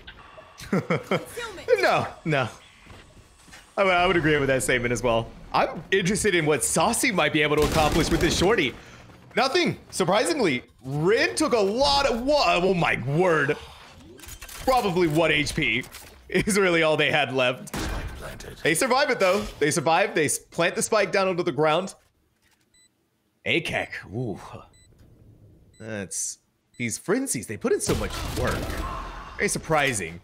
Turns out though, just that little bit of extra range that Chunky had with the Spectre is good enough to put Spherical down. Blinded once more. You gotta keep your eye out for ants in the napkin. Because if they decide to make that swing, if they decide to go through with it, could have ended up in disaster for Rin. But it doesn't. They still stand, and Chunky eliminates that breach who's been hanging around back there. ACAC had the Vandal. Wasn't able to get much more out of that. Now NAU tying things up against Marquette. The potential to take things into the lead, but Marquette should be able to make those full buys happen and should be able to convert this round. Gonna have to leave some util and shields on the table for Marquette. Meanwhile, NAU, that's not a bad bonus round buy whatsoever. Afek has that Vandal in a hand, Rin with the Bulldog, and then Stingers, and only person without a pistol that can, without a gun that can really try to compete is going to be that pistol. Very quick aggress onto this C site. Concussion going to quickly shut it back down. It's just going to be the one lone chamber Spherical trying to hold it down all by themselves against this 4-person rush. Afek's going to die on the side. Codify found it, which really does even this up so much more. But without a lot of people here to contest the number, C site's going to go to NAU for basically free. Oh, Spherical is going to be, I would say, crazy enough to walk through that smoke. They better be ready for one. Oh! They did it through the smoke. They couldn't even see. Spherical just lands a shot on the max. How do you do it? How do you let that happen? And it's still Chunky. There's the way that Chunky survived using a classic. They got 2 kills, picked up the Vandal. Now it's them against Saucy, but throwing things down with the pain shells. Meanwhile, Ren at the rotating doors is having a good time rotating AKEK from life to death. It's just time to back away now. Give it up. It's a 2v1, Loki. And NAU, that was unbelievable. That was unbelievable. And it was all on the efforts of this raise. Yeah. I mean, hey, duelists do duelist things sometimes. Now with that Vandal, they know they've got enough of a precise shot. They can just wait for the defuse to come in. And it's not even going to. Marquette, Saucy, gonna hold on to their rifle instead. On this Lotus map, bonus for both teams has come out with a win. And NAU has their first lead of the map. Good. Very good wise timeout. Yeah, I agree. I agree. NAU's taking the lead. Marquette had such a dominating first half. I guess first half of the first half anyways. like first quarter. And now it's slipped away from them. They've completely let NAU run away with the script. What is this now? This is 6 rounds in a row that NAU has been able to win. And Marquette just has not been able to find out how to stop this, how to put them on the back foot, how to take away what momentum they've been gaining on. And so this timeout is a very pivotal one, Loki. This is the one where it is all or nothing, because if NAU wins here, then they win in this series and Marquette takes another loss. Yeah. Do you mind NAU 3 map champions of the league? So they're no stranger to playing out these long games and winning on that 3rd map rather than the 2nd. This is something they're very, very used to. This team probably has more endurance in Valorant matches than any other team in the EGFC. And I think that starts to show a little bit right now, where they've won 6 rounds in a row, and it took them 10 rounds to get to that point. It was not a fast process getting to the point where their feet were under them. They were playing Valorant like we know this team can do. It took them a moment to get here. I think that just kind of goes to show a bit of the slower pace that NAU plays with, more playing like that turtle or the tortoise rather than the rabbit, of learning the game slow and steady, adapting to the opponent, working through, trying to figure out mistakes, and then once we've got them, run it through and find the completion. NAU, they just need a little bit of time to really come online. I don't know what it is. Oh, come on, AKEK. Apex just got that for free, is really all it was. Saw the shoulder, saw like a third of the body. It was good enough for them to land the wallbang headshot. Spherical is still over here, and if I was Spherical, I'd be very scared because they don't have a teleporter, and with how close they are to this, yeah, you better just go ahead and back out. No reason to fight this, no reason to risk it, especially with only 1 bullet in the headhunter. The headhunter had to find it. They had to find the head, but Ren. Spherical missed the shot, and Rin was able to get the kill. Saucy is going to make their way through the smokes once more. It's time to get off the site for NAU, play for the post plants. And with the position that it's set up in, Marquette in this 2v5? Yeah, that's not going to be good no matter how you cut it. Even if you have ants in the napkin on your side, Lord Loki, it is, yeah. Yeah, and with the way that bomb is positioned, you don't have to have control of sight. You just have to have control of that door right there, where Chunky can kill you through the smoke, leading it all down to the ants. Ants traditionally, though, find strength in numbers, and so this ant is just going to run their way off and save the round. And just like that, NAU is really building on this momentum. 7 rounds in a row now. Let's see if they can make it 10. They're ready to go for it. Oh, full speed ahead, and that would be one heck of a ringer to have on your side, Loki. 10 rounds in a row to take you all the way to match point. It's just... It brings a smile to my face. It really does. Here we have it. Again, though, the attack-sided operator pick from Aphex. I guess if there's anyone that could do it, though, it has to be Aphex. Yeah, I mean, they played it really, really well on defense. Spherical here. All on C with their lonesome. That's so disappointing to finally buy that off and immediately know what's going in direction. It doesn't look like they need the operator, though. Marquette University utterly shutting down the A push. No chance to try to break through that one, losing 2 members. With that door open, you know they have to be scared that someone's going to take the aggression. No one does, thankfully, for the Lumberjacks, but they're still just hanging out in this area. They don't look like they're willing to give up here. Chunky going to throw in the boom bot, but gives themselves away. Quick trade goes out. Totally Marquette sided, though, as they have the numbers advantage. It's a 2v4 now. And Aphex still with this operator. It's going to be really difficult to make that side push. So give it up. Pick up the Vandal. There's really only so much that you can get out of it now. Especially with sightlines cut off by the smokes. Yeah, and Croatify is just going to play so perfectly. Max, at the very least, evening things out once more. The numbers are still going in the favor of Marquette, but a little less more so in that direction. Saucy's just hanging out here. Not really anything that they can do until that revolving door opens. And so for the moment, things have stalled back out once more, but NAU's running out of time. It's just going to have to be a B-site push. It's going to have to be a B-site take. It's going to have to be a B-site spike plant. Really no other choice, really no other options. And when you fight out here in B, it really is an arena, a bloodbath. Croatify, Max manages to make it out just in time. So it's the 1v2 now. The operator shot misses. Max still has their head intact. For now, at the very least, here comes the Seekers to try and buy out as much time.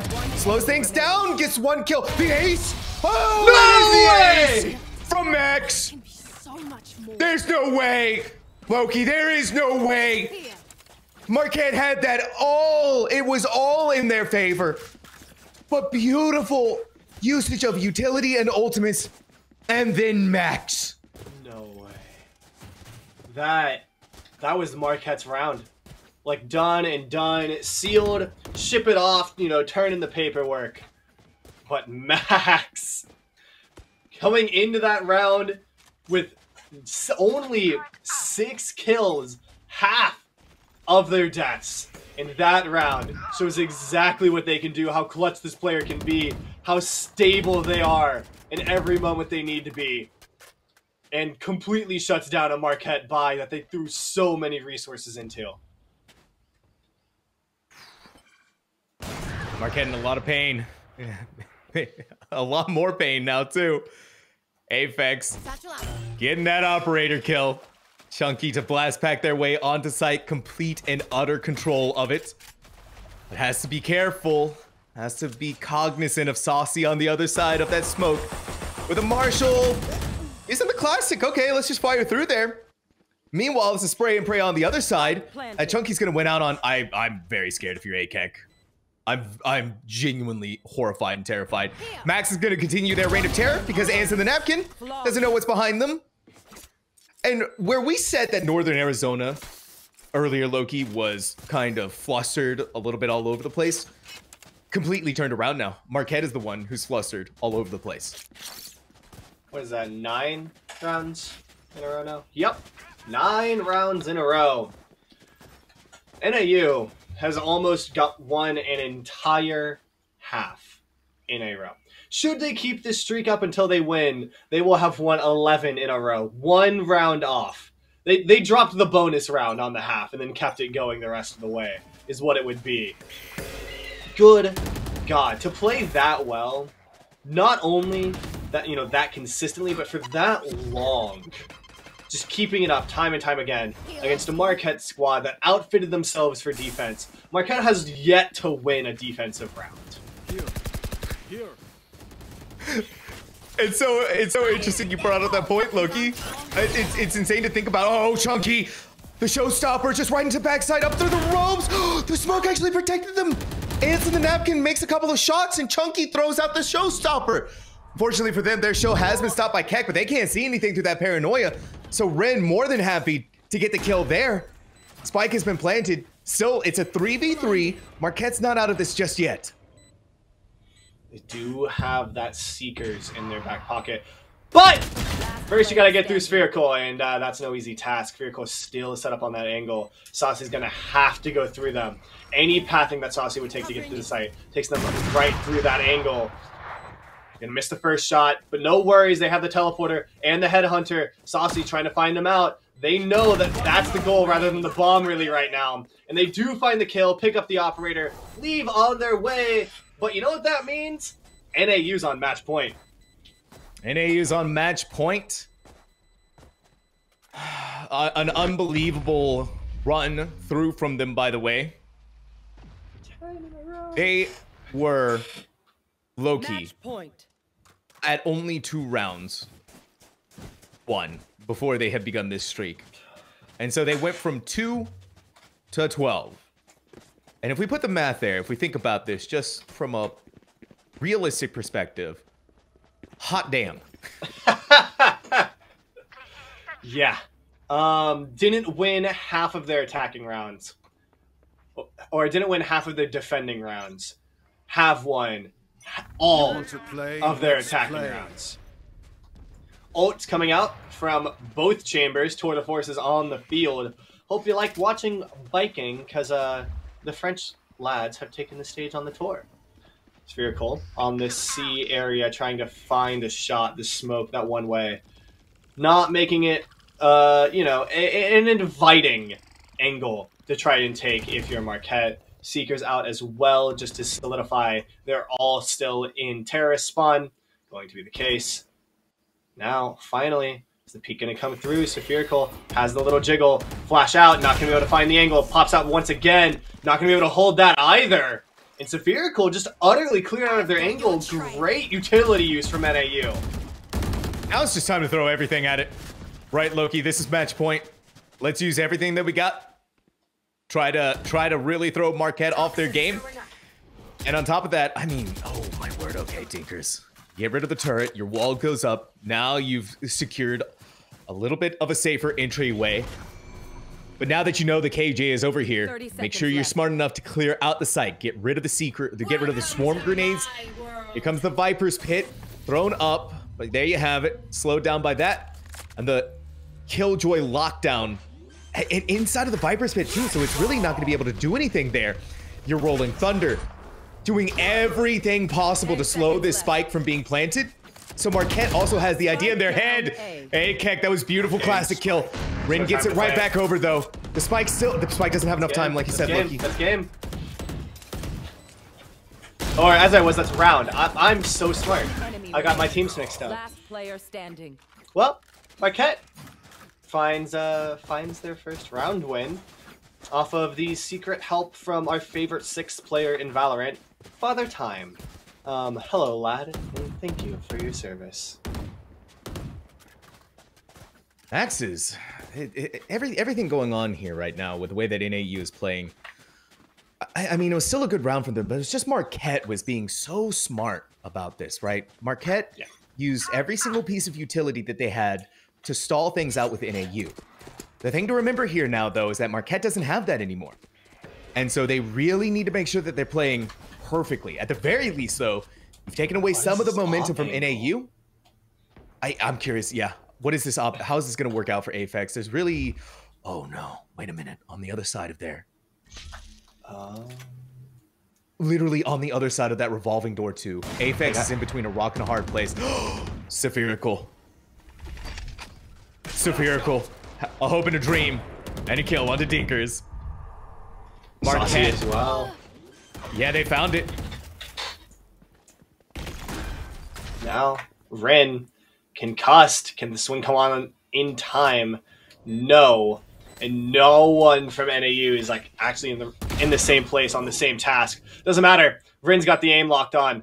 Evens it back out in numbers, and just in time, the operator is going to be back here. Ooh, doesn't even matter. Ace. Vrin with 3, looking to close this match out with an ace. Not going to happen. Afak takes the kill from him, and Napkin ends their life. But now Napkin's been given away. Drop down, not looking the right direction. Max got the ace to keep the streak alive. Gets the kill to end the hopes of Marquette. And AU, the Lumberjacks, win it in 2. But it was a close to both of those. One map, Icebox, 13-7, their map choice. Now, Lotus, the choice of Marquette, 13-8. So Marquette had a little bit of momentum going there on that second map. It was just once NAU found their momentum, they ran away with it completely for 11 rounds in a row. An unbelievable performance from this team, an unbelievable performance from both of our teams. Remember, Marquette, they've been struggling throughout this entire season. So this was a team that looked like they've been improving, they've been learning, and they've been getting better as time goes on. And to be able to stand up to NAU like this is a feat in and of itself. So we are going to take a short break to set things up for an interview. You don't want to miss this. Don't go anywhere.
Joining us from Northern Arizona University is the Ace Master Extraordinaire, Zam.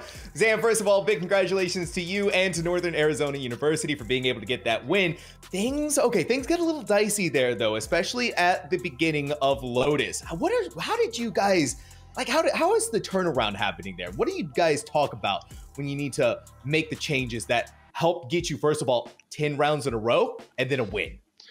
Yeah, we just had to come in with the mental that, you know, it was their map pick and they probably practiced it a lot, and they were looking very good on it, but we knew we were the better team coming in, so we just tried to like reset ourselves. We didn't have our coach with us, so the timeouts were not timed probably perfectly, because I was just calling them. But I think that when we get frustrated with each other, we're really, like, we're a close-knit team, so we can come back and win 10 rounds in a row like you saw.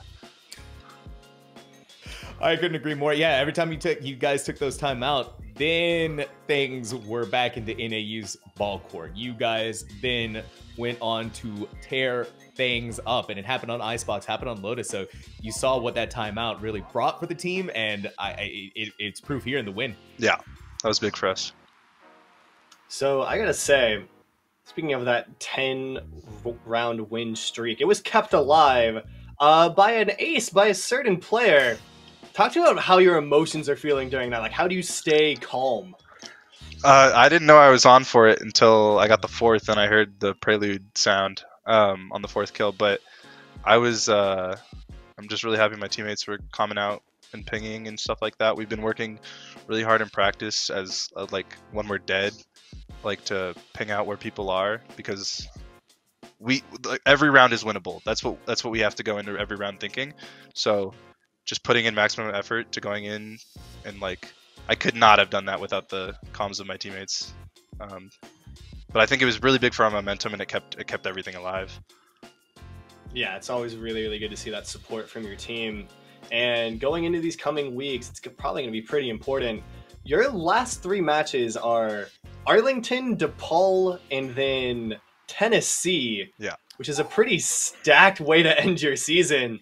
You doing anything special to prepare for that? Any emotions with all that? Our last matchup with UTA went really poorly all around. I think, me personally, I combined for 6 kills in a BO3, so that was really, really bad.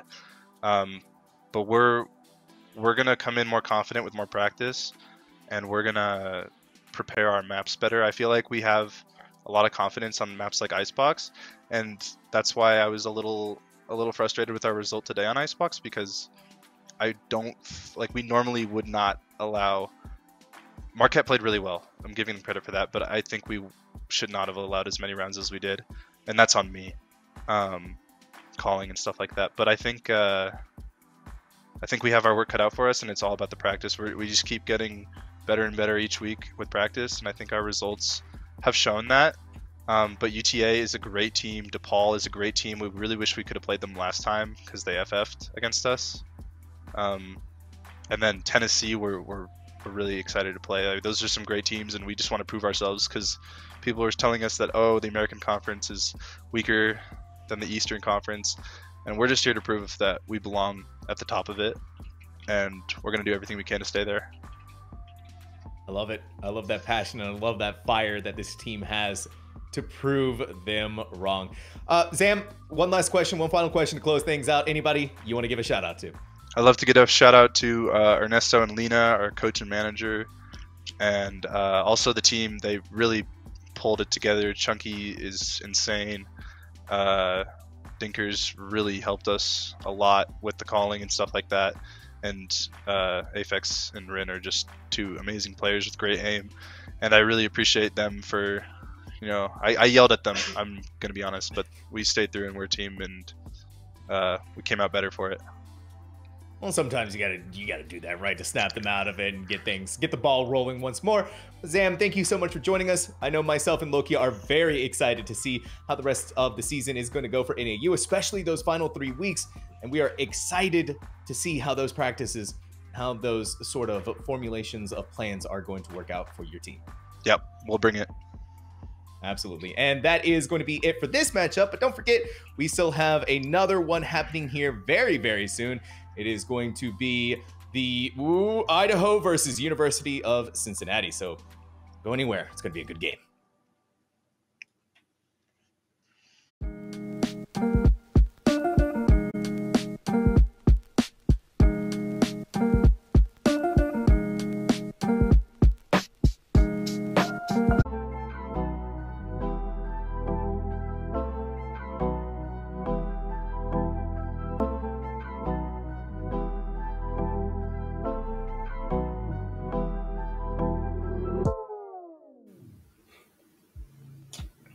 More EGFC Valorant. I couldn't think of a better way to spend my Friday night. My name is Antox. Joining me, always, the immaculate Loki. Now, Loki, we're going up into our next matchup here, our second match of the evening. University of Idaho versus University of Cincinnati. Now, we got to be real about this here. We got to talk about this because kind of the bottom of the leaderboard once more here. Both of these teams have been kind of struggling throughout this season, and so now we get this matchup here for these two teams going up against each other.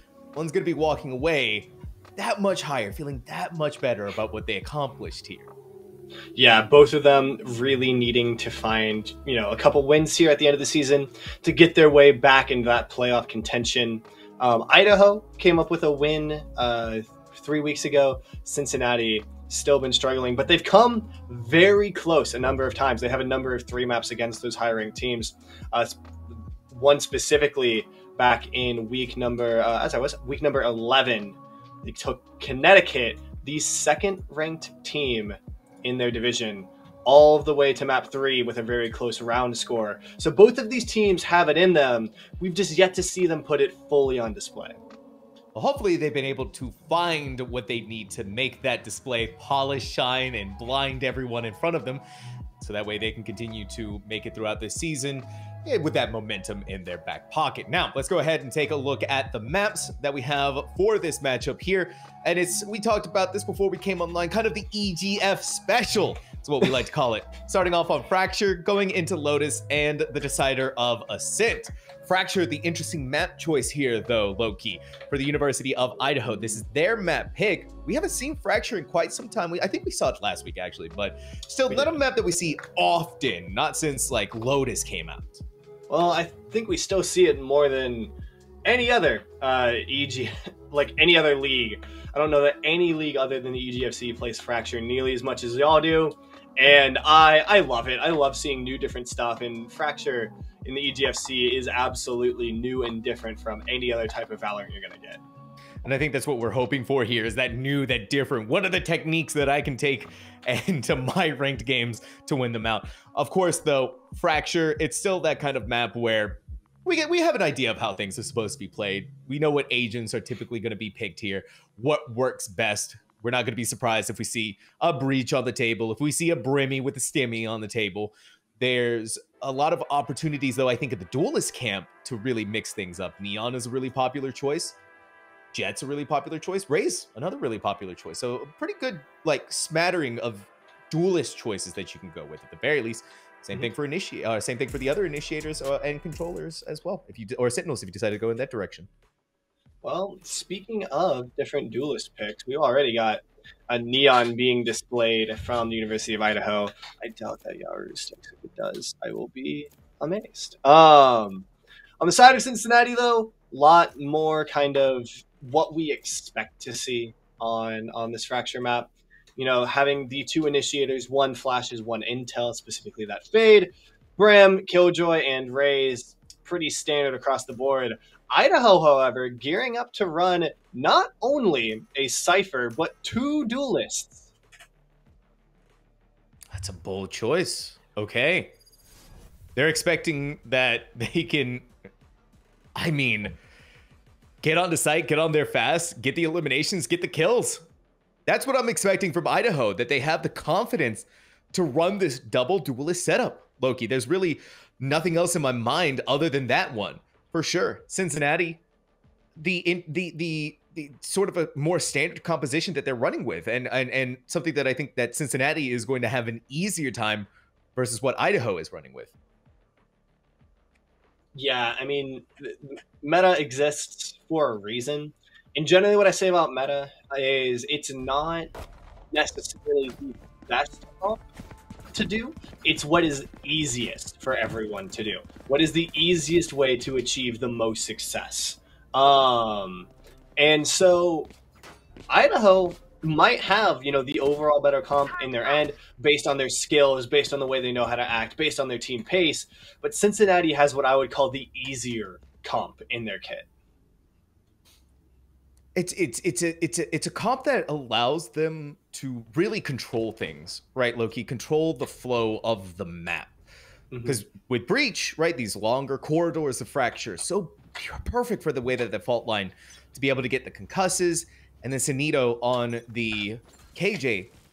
That's another thing, a really huge tool in the pocket as a Sentinel. That's not to say that Cypher isn't bad, but I just feel like you are able to get more out of KJ. And we're going to see that here. Cheese is going to walk on the site, immediately detected by the alarm bot, not caught inside of the vulnerability, so still gets to fight for another moment, healthy as can be. Cincinnati is already starting things off big with Vulcan getting 2 kills, making that a 3rd one all inside of tower. They didn't need to leave this place. Now they're going for their 4th one. There's no way this is going to be a first round ace. Pissed around ace, pissed around ace. Not. Aww. Sanito.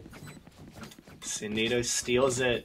What's worse too is Vulcan had the angle. They had the shot. They weren't looking. Sanito could have let them take that one, but what are the comms like there, Loki? Ace. Oh, you got to be so mad. You're is there yelling? What? No! We're me! Ace, me, I ace! When we have the interview, that's going to be the first question. What were the comms like when Vulcan had their ace stolen? There we go. Okay. No, we're interviewing Sanito. What were the comms like when you did yeah, when you stole you stole the ace. Yeah. Still, we got to give it to Cincinnati, and we really do have to give it to Vulcan.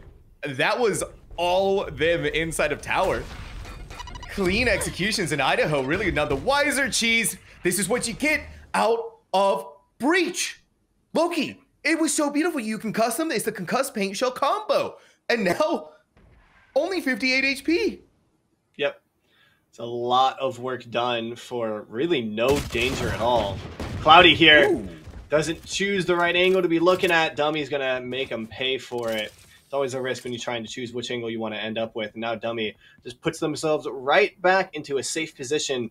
So smart, not trying to take that repeat and not trying to hold something that's unsustainable. Once they have the intel, instead covers this angle, takes 1, looking for the 2nd. Can they find it? They sure can. 3 for Dummy. What is going on? There's 2 left. This is another setup for an ace if they can do it. If they can. It's gonna have to be in through Sands. Vulcan is on the hunt! And when Vulcan is going for it, Vulcan gets it. Another flawless round once again for University of Cincinnati. They're kind of feeling pretty good on this map choice of Fracture, map choice of Idaho. They've already got a Nightfall in 2 rounds. Round 3 Nightfall. Flawless is across the board. They've got all the money they could want. No one has to rebuy up to a Phantom. This is exactly where you want to be after a pistol round in the conversion. You literally could not ask for a better bonus. Even just doing a little bit of damage here is going to be huge. Not to mention that this round is totally winnable because there is a Nightfall for this retake.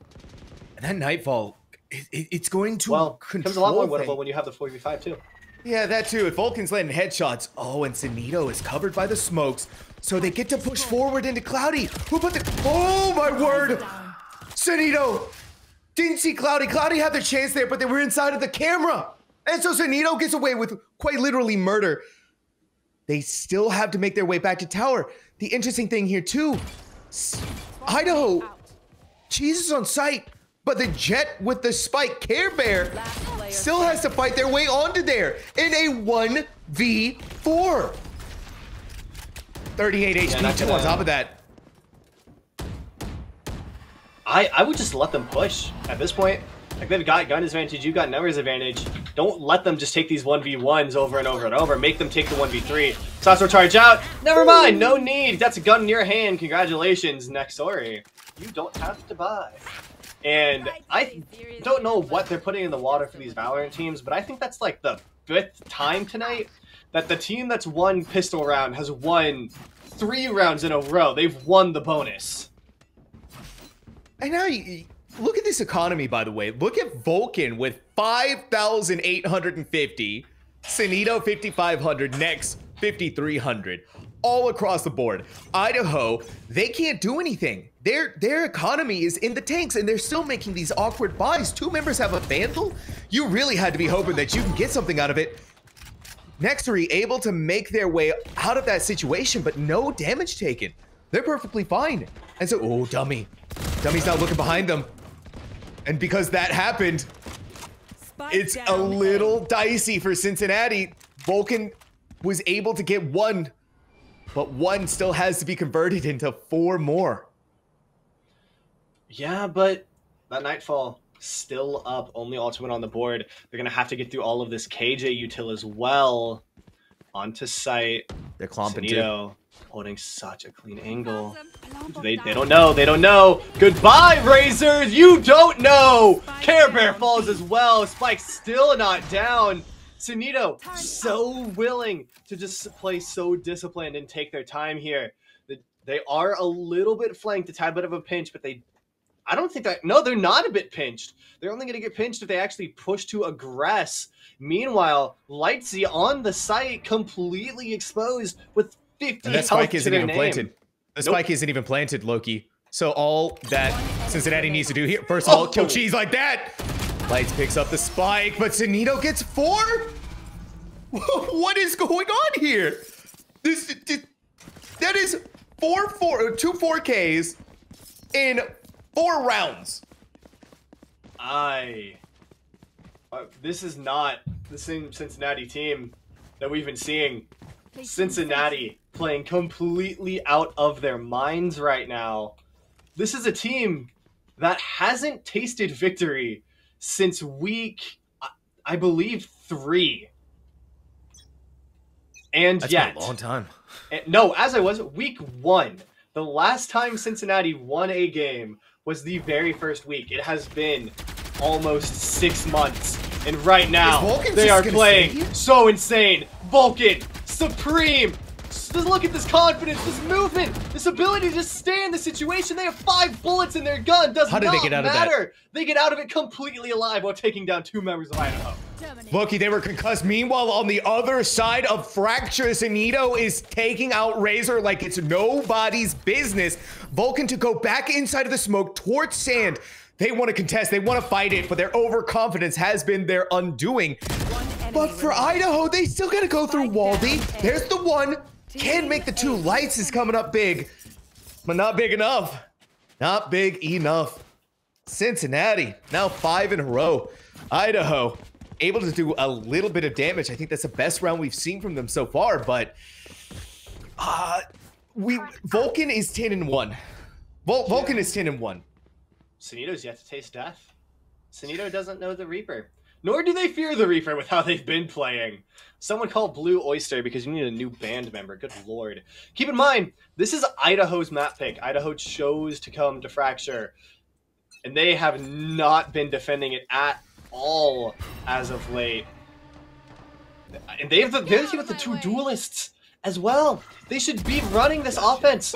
Waldy, good lord, shuts down Cloudy with no fear. Care Bear trying to get him with their knives, immediately scared away by the Nightfall. That's their dash as well. And so while everyone else is trying to get onto the B site, Bomb's not here. Bomb's going to A. Where are y'all doing? What? You gotta stay together. This kind of coordination, this effort here. Everyone's dying on A side too. Nextory was more than ready for Care Bear to walk up A main, get the kill on them, and now Idaho in possession of B, but not in possession of Spike.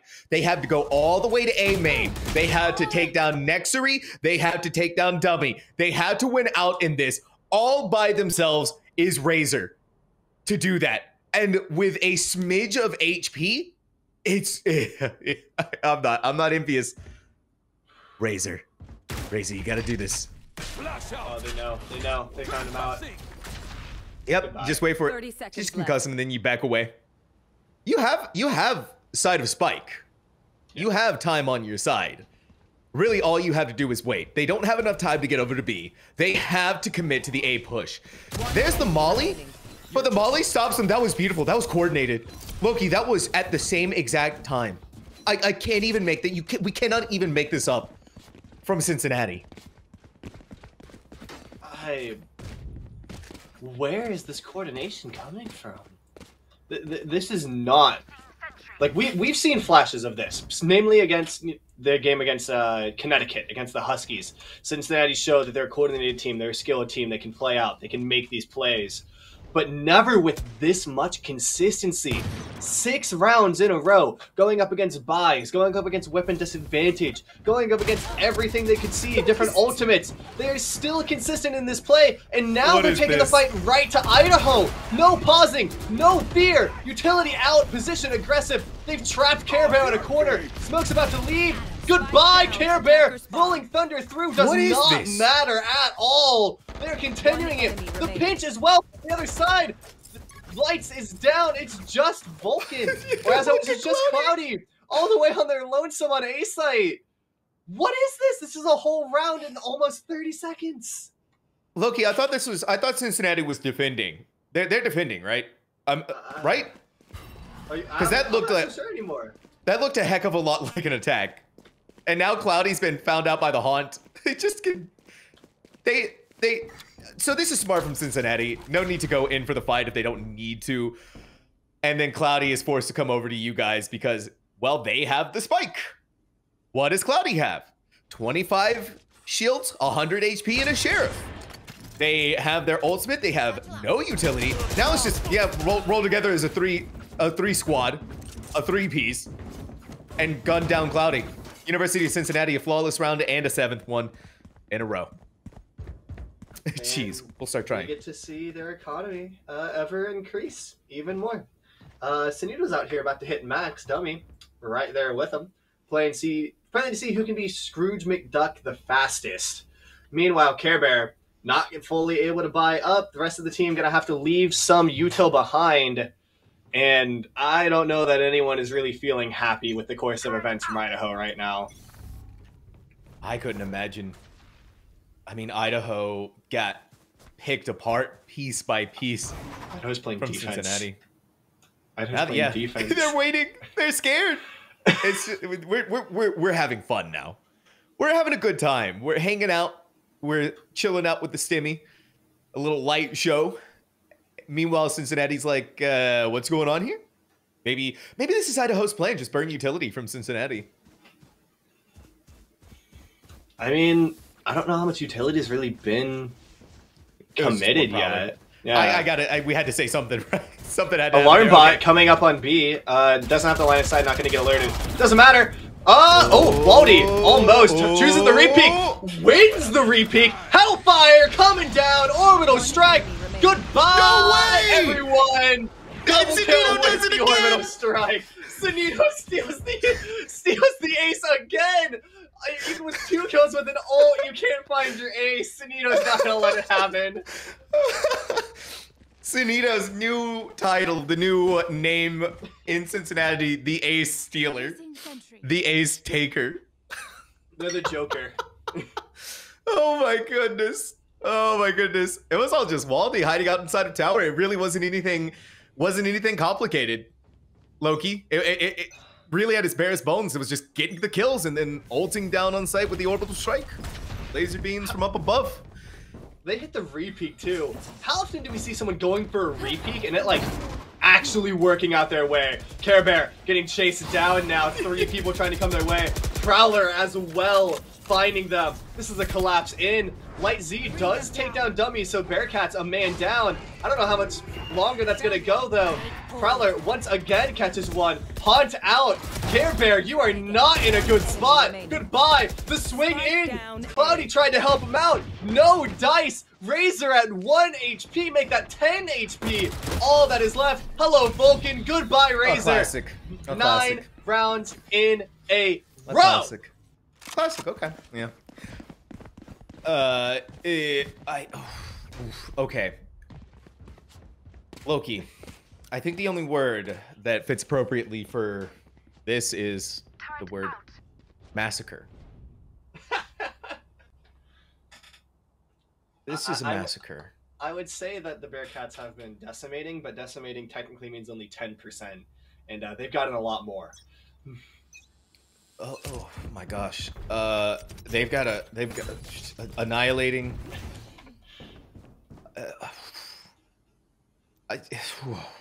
I'm at a loss for words from what Cincinnati's been. What are you doing, Vulcan? Aggressive up top. What are you doing, Vulcan? Vulcan wants a 1v2. Vulcan, if this okay. Oh! It turns out the judge was just a little bit better against Vulcan. That close angle that Razor was holding gave them a kill there. Right here, but while they're picking that up, while they're picking up the ult orb, Dummy not only gets Razor, gets Cheese, and then Nexury on this high ground turns around, shows lights to the business into that. Now Care Bear by themselves in the 1v4, not in possession of Spike, has a Guardian in their hands. It's a powerful weapon, don't get me wrong, but it's a weapon that you gotta go in this situation. Well, I mean, hey, yeah. Jets are supposed to be good with the Sheriff, and the Guardian's just a Sheriff, but faster and better. So there's a bit of time to turn it right now, sadly. There's a lot to get through first, namely Killjoy, Util, turret is down. Oh! Well, no more turret to have to worry about. Position given away, though, and the rest of the team now rotating over to Collapse. Swing out, Waldy trying to take it. Gonna find it off a nice little counter strafe.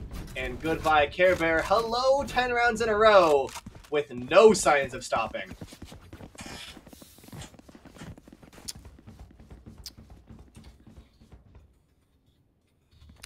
Yeah. 10 rounds in a row. Turret out. That matches the record for today. That matches the, You got a really good point there, Loki. And then if they win this one, then they surpass the record. So Cincinnati, there's your win condition. If you don't get the most rounds won in a row record, then you lose. Fracture goes to Idaho. GG. Go next. That's all we can say. Yeah, if Cincinnati closes this out, they just need a pistol round, and they win. They win the match. That's it. Oh, good lord. Look at all this KJ util that Idaho's about to run through. Pulse bombs out. Alarm bot out. Killjoy out. Lockdown.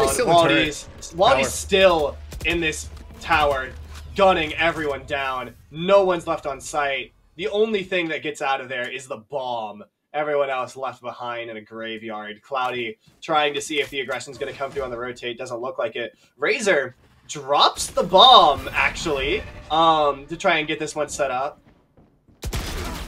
Oh, that was a good flick. Razor. They had to have a little celebratory tactical crouching now to find out some more information while they're using that orbital strike.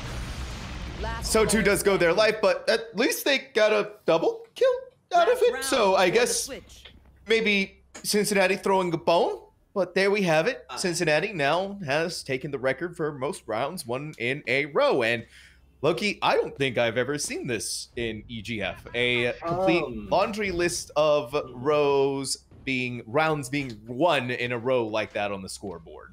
I don't know that I have either. I really don't know that we've ever seen a 13-0 on a map 1 outside of an FF in the EGF. I'm trying to see if we have right now. Can't find it. So Cincinnati right now. Actually, as I was, we've seen one other. You want to guess who the 13-0 was against? It was between Arlington has 13 and Idaho with 0. So Idaho, sadly, a bit used to this turn of events. Oh, this could actually be good for Idaho once that smoke dissipates. You should be able to get Vulcan, but no! They decided to abandon their post. Didn't want to try and make that fight. Here's the Rolling Thunder caught inside of their cheese. Couldn't do anything. Now Vulcan is haunting down. Oh, they wanted to go for the hip shot. This ain't Call of Duty. Vulcan. Yeah, I mean, really, at that point, it was just waiting for the rest of Cincinnati to come in and do what they do best. Saving the operator for the next round. The pistol half round, obviously, but still. Match point, Loki, into University of Cincinnati's attacking pistol round. Maybe Idaho is just a really good defending team on Fracture. That has to be what it is, right? we'll see. They chose this map. They've got to have something cooking for it. They got a Frenzy out. Love seeing the Frenzy on pistol rounds. That is an ace maker in your hand. Care Bear pulling out the Sheriff. Also, I just noticed, not only is no one negative on the Bearcat side, Nick Sawyer has 1 death. Just 1. That's it. Just 1. That's all. Oh, and they've out-mentaled. They've out-mind-gamed. They've got Idaho. No one's covering this angle. All that's here is the little Cypher tripwire. Wait a minute. And are they going just towards A? If they wait long enough. Caught up by the, no, okay, no caught up one's by the here. trip. No one's here. Yeah, now you just smoke things down. Cincinnati is in complete control of A site. Idaho has to go for the retake now. That's going to be really tough, considering that. Yeah, the post plane is here. Everything is set up for Cincinnati to be able to take this win. All you had to do now is just wait. Let Idaho come into your waiting arms. This is perfection at its finest. And with the way that Vulcan's been playing today, the aim has been crisp. Not too crisp that time around, though, but we're seeing what happens with the post plant. You got these long-range engagements. You throw out the molly. You just burn time. That's really all you had to do here now. But Idaho's actually coming online. Idaho's actually finding the kills. It's a 2v2. Low on health. Down goes Lights. The 1v2, but so very low. Cloudy, do they have time? Do they have time? They do have time. They do have time. Barely. Right? Clutch. Yes. Oh, with 0.8 seconds. With 0.8 seconds. Nobody 13-0s Idaho twice. Idaho survives the 13-0. Gets a point on the board. And maybe, just maybe, we're going to see the reverse 12-in-a-row sweep.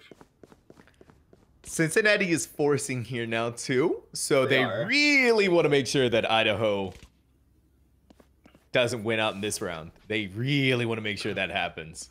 I actually don't hate that. I think if you're on match point, you should do everything you can to always win on match point, if it's relatively even. Obviously, don't force up, all frenzies into a rifle round, but on something like this, where it's relatively close, do everything you can to win always. Good lord, that was a firing squad. They just dumped the utility onto poor Nexery. Had nowhere to go.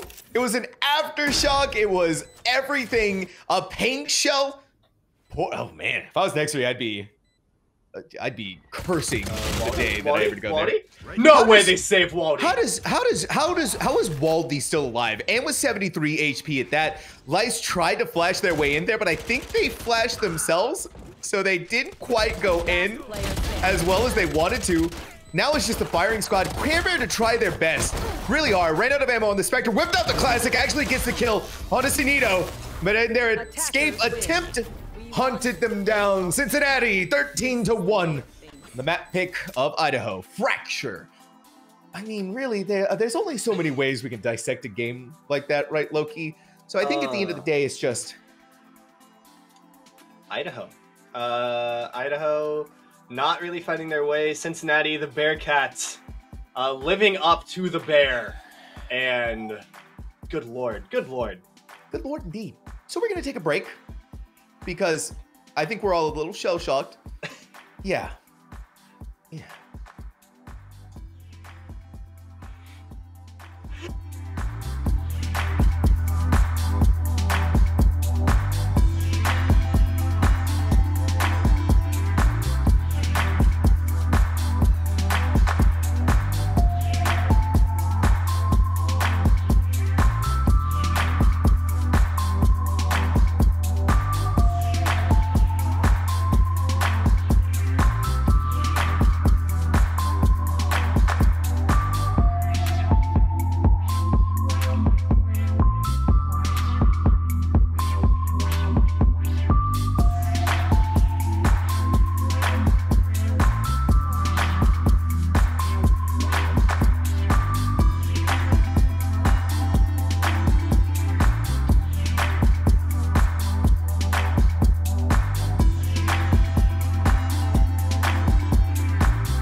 So there was a map 1. We swear. It was Fracture, and it was a 13-1. It's the second map now. Lotus. This is Cincinnati's map pick. So I can only imagine, Loki, what Cincinnati is cooking on their own map choice. If they are able to take Fracture so convincingly 13-1, how is Lotus going to go? I mean, to make it even worse, Cincinnati won that by being hyper aggressive, hyper competent, and hyper team oriented. Which is all things Lotus rewards even more than Fracture. Lotus loves it when you are all of those things. And so this map pick is just so perfect for them, especially that C site with Mound, where it really wants you to be aggressive, and it really wants you to, you know, play around each other. What is this? Idaho's going 5 duelists. What is this? Okay, this is a choice. What is going on here? Meanwhile, Cincinnati, I guess they're all having a good time right now. Are we? Well, Oh, it's 5. It's duelist time, apparently. I think this is a gentleman's agreement, a handshake. Let's all go duelist and let's all cause the maximum amount of chaos that we can. We're just playing team deathmatch. It's just team deathmatch. It's just team deathmatch at this point. And let's be real. Okay, Chamber's a duelist. He's a duelist. Okay, he used to be a duelist anyways. I think with the nerfs, he's definitely more of a sentinel now. But all right, those 10 duelists. Well, 9.5. Yeah, 10.5 or 9.5. Oh my gosh, math is hard. Okay, math is very hard. Yeah, we can't really dissect how this game is gonna go. So I think the only appropriate word for it, Loki, chaos, chaos, chaos, chaos, chaos. Explosions. Good Explosions. Lord. I don't know how long this one will go, if I'm being completely honest. Yeah, it looks like they did talk about this prior to coming in, or did they? I don't think they genuinely don't know. I think they just said, I think both teams were like, Mal, that Fracture was funny. Let's just go ahead and let's do it. And both teams had the same idea. Okay.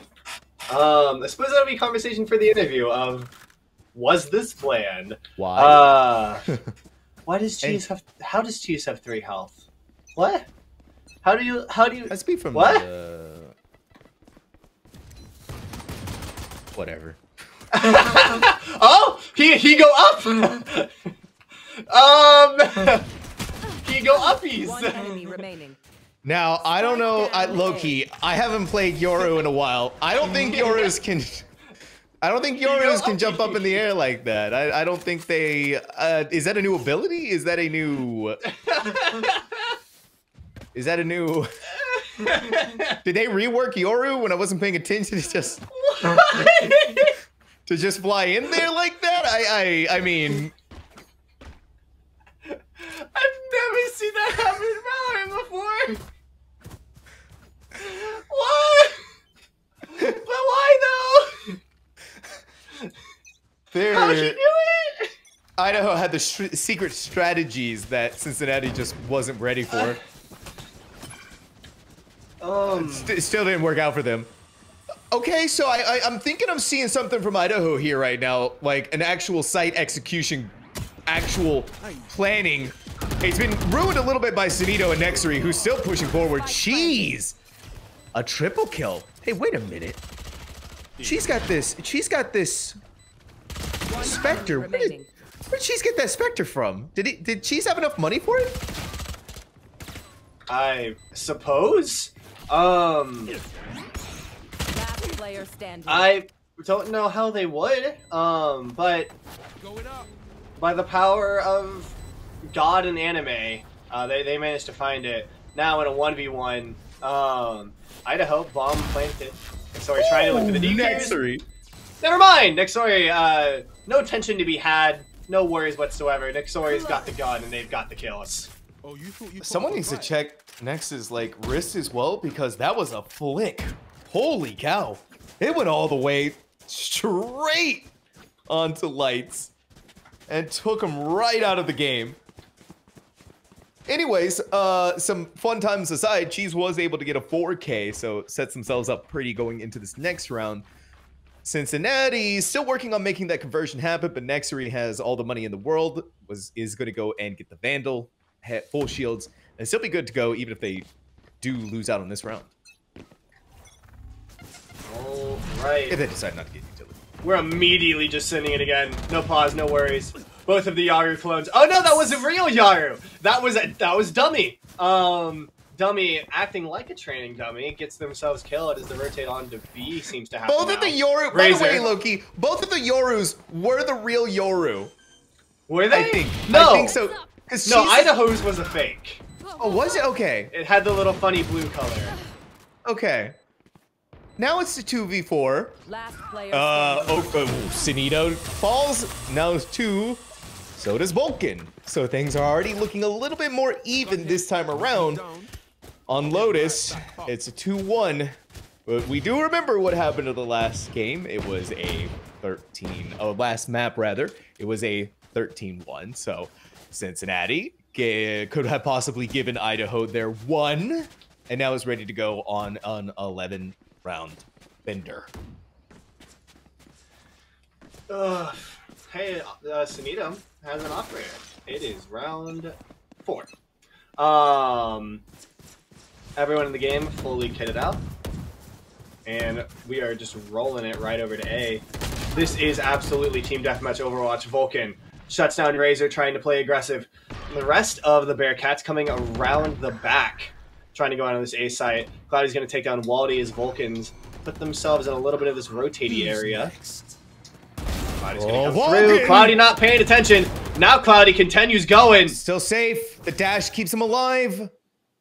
They were dancing around Vulcan. Down A. The aim is still good. The heads are still flying. And another one for Nexery. Cheese is not ready for that. Now Cincinnati.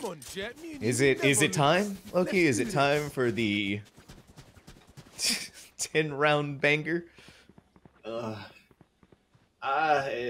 It's time for something. You know, in these times of need and confluence between these two teams, I have to wonder, hey Sam, what's your favorite taco? The beef taco, I think. Yeah. Like a nice, maybe sometimes steak too. Steak is good. I like brisket taco. I live in Texas. I'm obligated to love brisket with everything. You know, I'm pretty close to Texas, so yeah.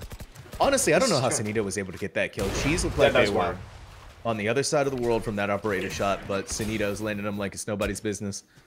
They're starting the mound. Yeah, Lights was so... there was nowhere they could go. Spike down. And Nexery's winning out in duels against their mirror. Razor's done. Just giving up. It's their AFK. Wait, no, that's the other team's spawn. They just walked there. Razor just walked to CT and is acting like they spawned there. Are we playing Valorant anymore? Like, no, we're playing the worst child between Call of Duty and Overwatch. Like, they should never have been allowed to make a child. Little did we know they're actually cousins. It caused terrible things. There's many abnormalities. I'm scared. Alternatively, as our producer pointed out, it's Battlefield. Everyone just has a sniper rifle with the time to kill.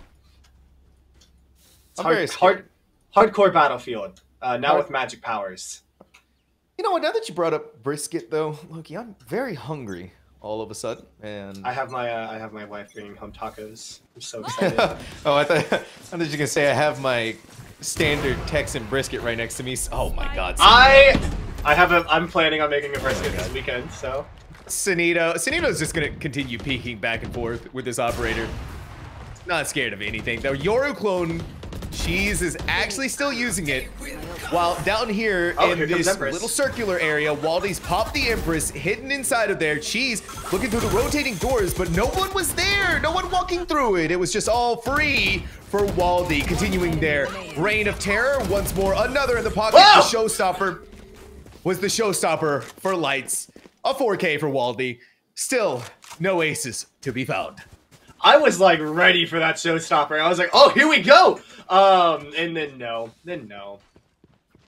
The show could not be stopped. The show will go on no matter what. Cincinnati's out here breaking legs. It's just, good Lord. I'm not going to lie. Usually I spend this time trying to go over what happened, give you a nice recap, prepare you for this next round. You saw the screen. That's my color casting. That's my input. Sanito actually under a little bit of pressure there. Was forced to back away, hit the TP. So maybe we're seeing Idaho taking some things seriously. Yeah. Even then, it's just Cincinnati. They have such good recovery while they used the Lear, but it wasn't there in time. The execution from Idaho, perfect. The 3v3. So Idaho still has this in their pocket. Well, Care Bear got a front row seat to watching Waldy taking one right away. And as they're rotating, making their way in through those doors, next week's on the other side. You can see that Sanito wants to go for the Headhunter, but let's go ahead, whip out the Headhunter. Lights is still alive, dancing all over the place, getting flashbanged by your teammates, never any fun. Lights gets a double kill. Wow. But Dummy coming up through the other side. Lights just couldn't do it. Lights couldn't make it happen. Now Cincinnati. 6 rounds. Cincinnati also saved the operator. So not even a huge amount of eco trouble coming on for the Bearcats. They can stay strong. I want to say I love the University of Cincinnati. I last year not only like watched their run through college football and being the insane team they were, I got to go to their playoff game with the University of Alabama, and so Cincinnati holds a very, very like special. Okay, cool. Excuse thanks, me. Sanito. Excuse Thanks, Sanito. me? Thanks, Sanito, for interrupting the story with the amazing collateral kill and then an instant follow-up. Oh, good Lord. Wow. Sanito is ridiculous. All right. Yeah, Razor, you just running all over the fast lane. Now it's the slow lane. Next three. Next three. Yeah. That was good. I think Sanito should clip that. Oh, yeah. Yeah, no, that goes on Twitter instantly. That was, I think, the fastest triple kill with an operator that I've ever seen outside of, like, the Reddit clip of them killing 3 people with 1 shot on an operator. Like, that was insane. Yeah, insane. I think that's the correct word. Waldy hit with the flashbang from the Yoru clone. Still doesn't care. Gets the kill onto Cloudy and make that a 2-fer with Care Bear. They're still holding out in this rotating doorway. As Vulcan makes their way through, they take out Razor along with it. And a 3K for Waldy to close out this flawless round for Cincinnati. Blink, and you'll miss it. That's how fast this one went. Oh, they have the little Catgirl jet on their Phantom. I love that skin. Yeah, I think I have the idea that we are spending more time in these pre-round setups than we are spending in the actual rounds at this point. Both of these teams are just pedal to the metal all the way, no stalling. Why would you hold an angle when you can run up and take the fight? Why would you, stop and get ready when you can just run and gun it? And Vulcan is taken down there. Already the run it back out. Care Bear looking to go onto the site. Gets shut down by Nexary. Phoenix v Phoenix comes out the Phoenix as Nexary immediately falls right after it. So 3v5. And Bomb is going down! Hey, when was the last time we saw that? Yeah, this is an Idaho that's playing really well. Dummy using their ultimate to gather information. The dimensional drift gave them so much out of it, and when they rip out, they rip away Lights and Cloudy. It's just Idaho. That was a really good round from them. The execution was done so perfectly.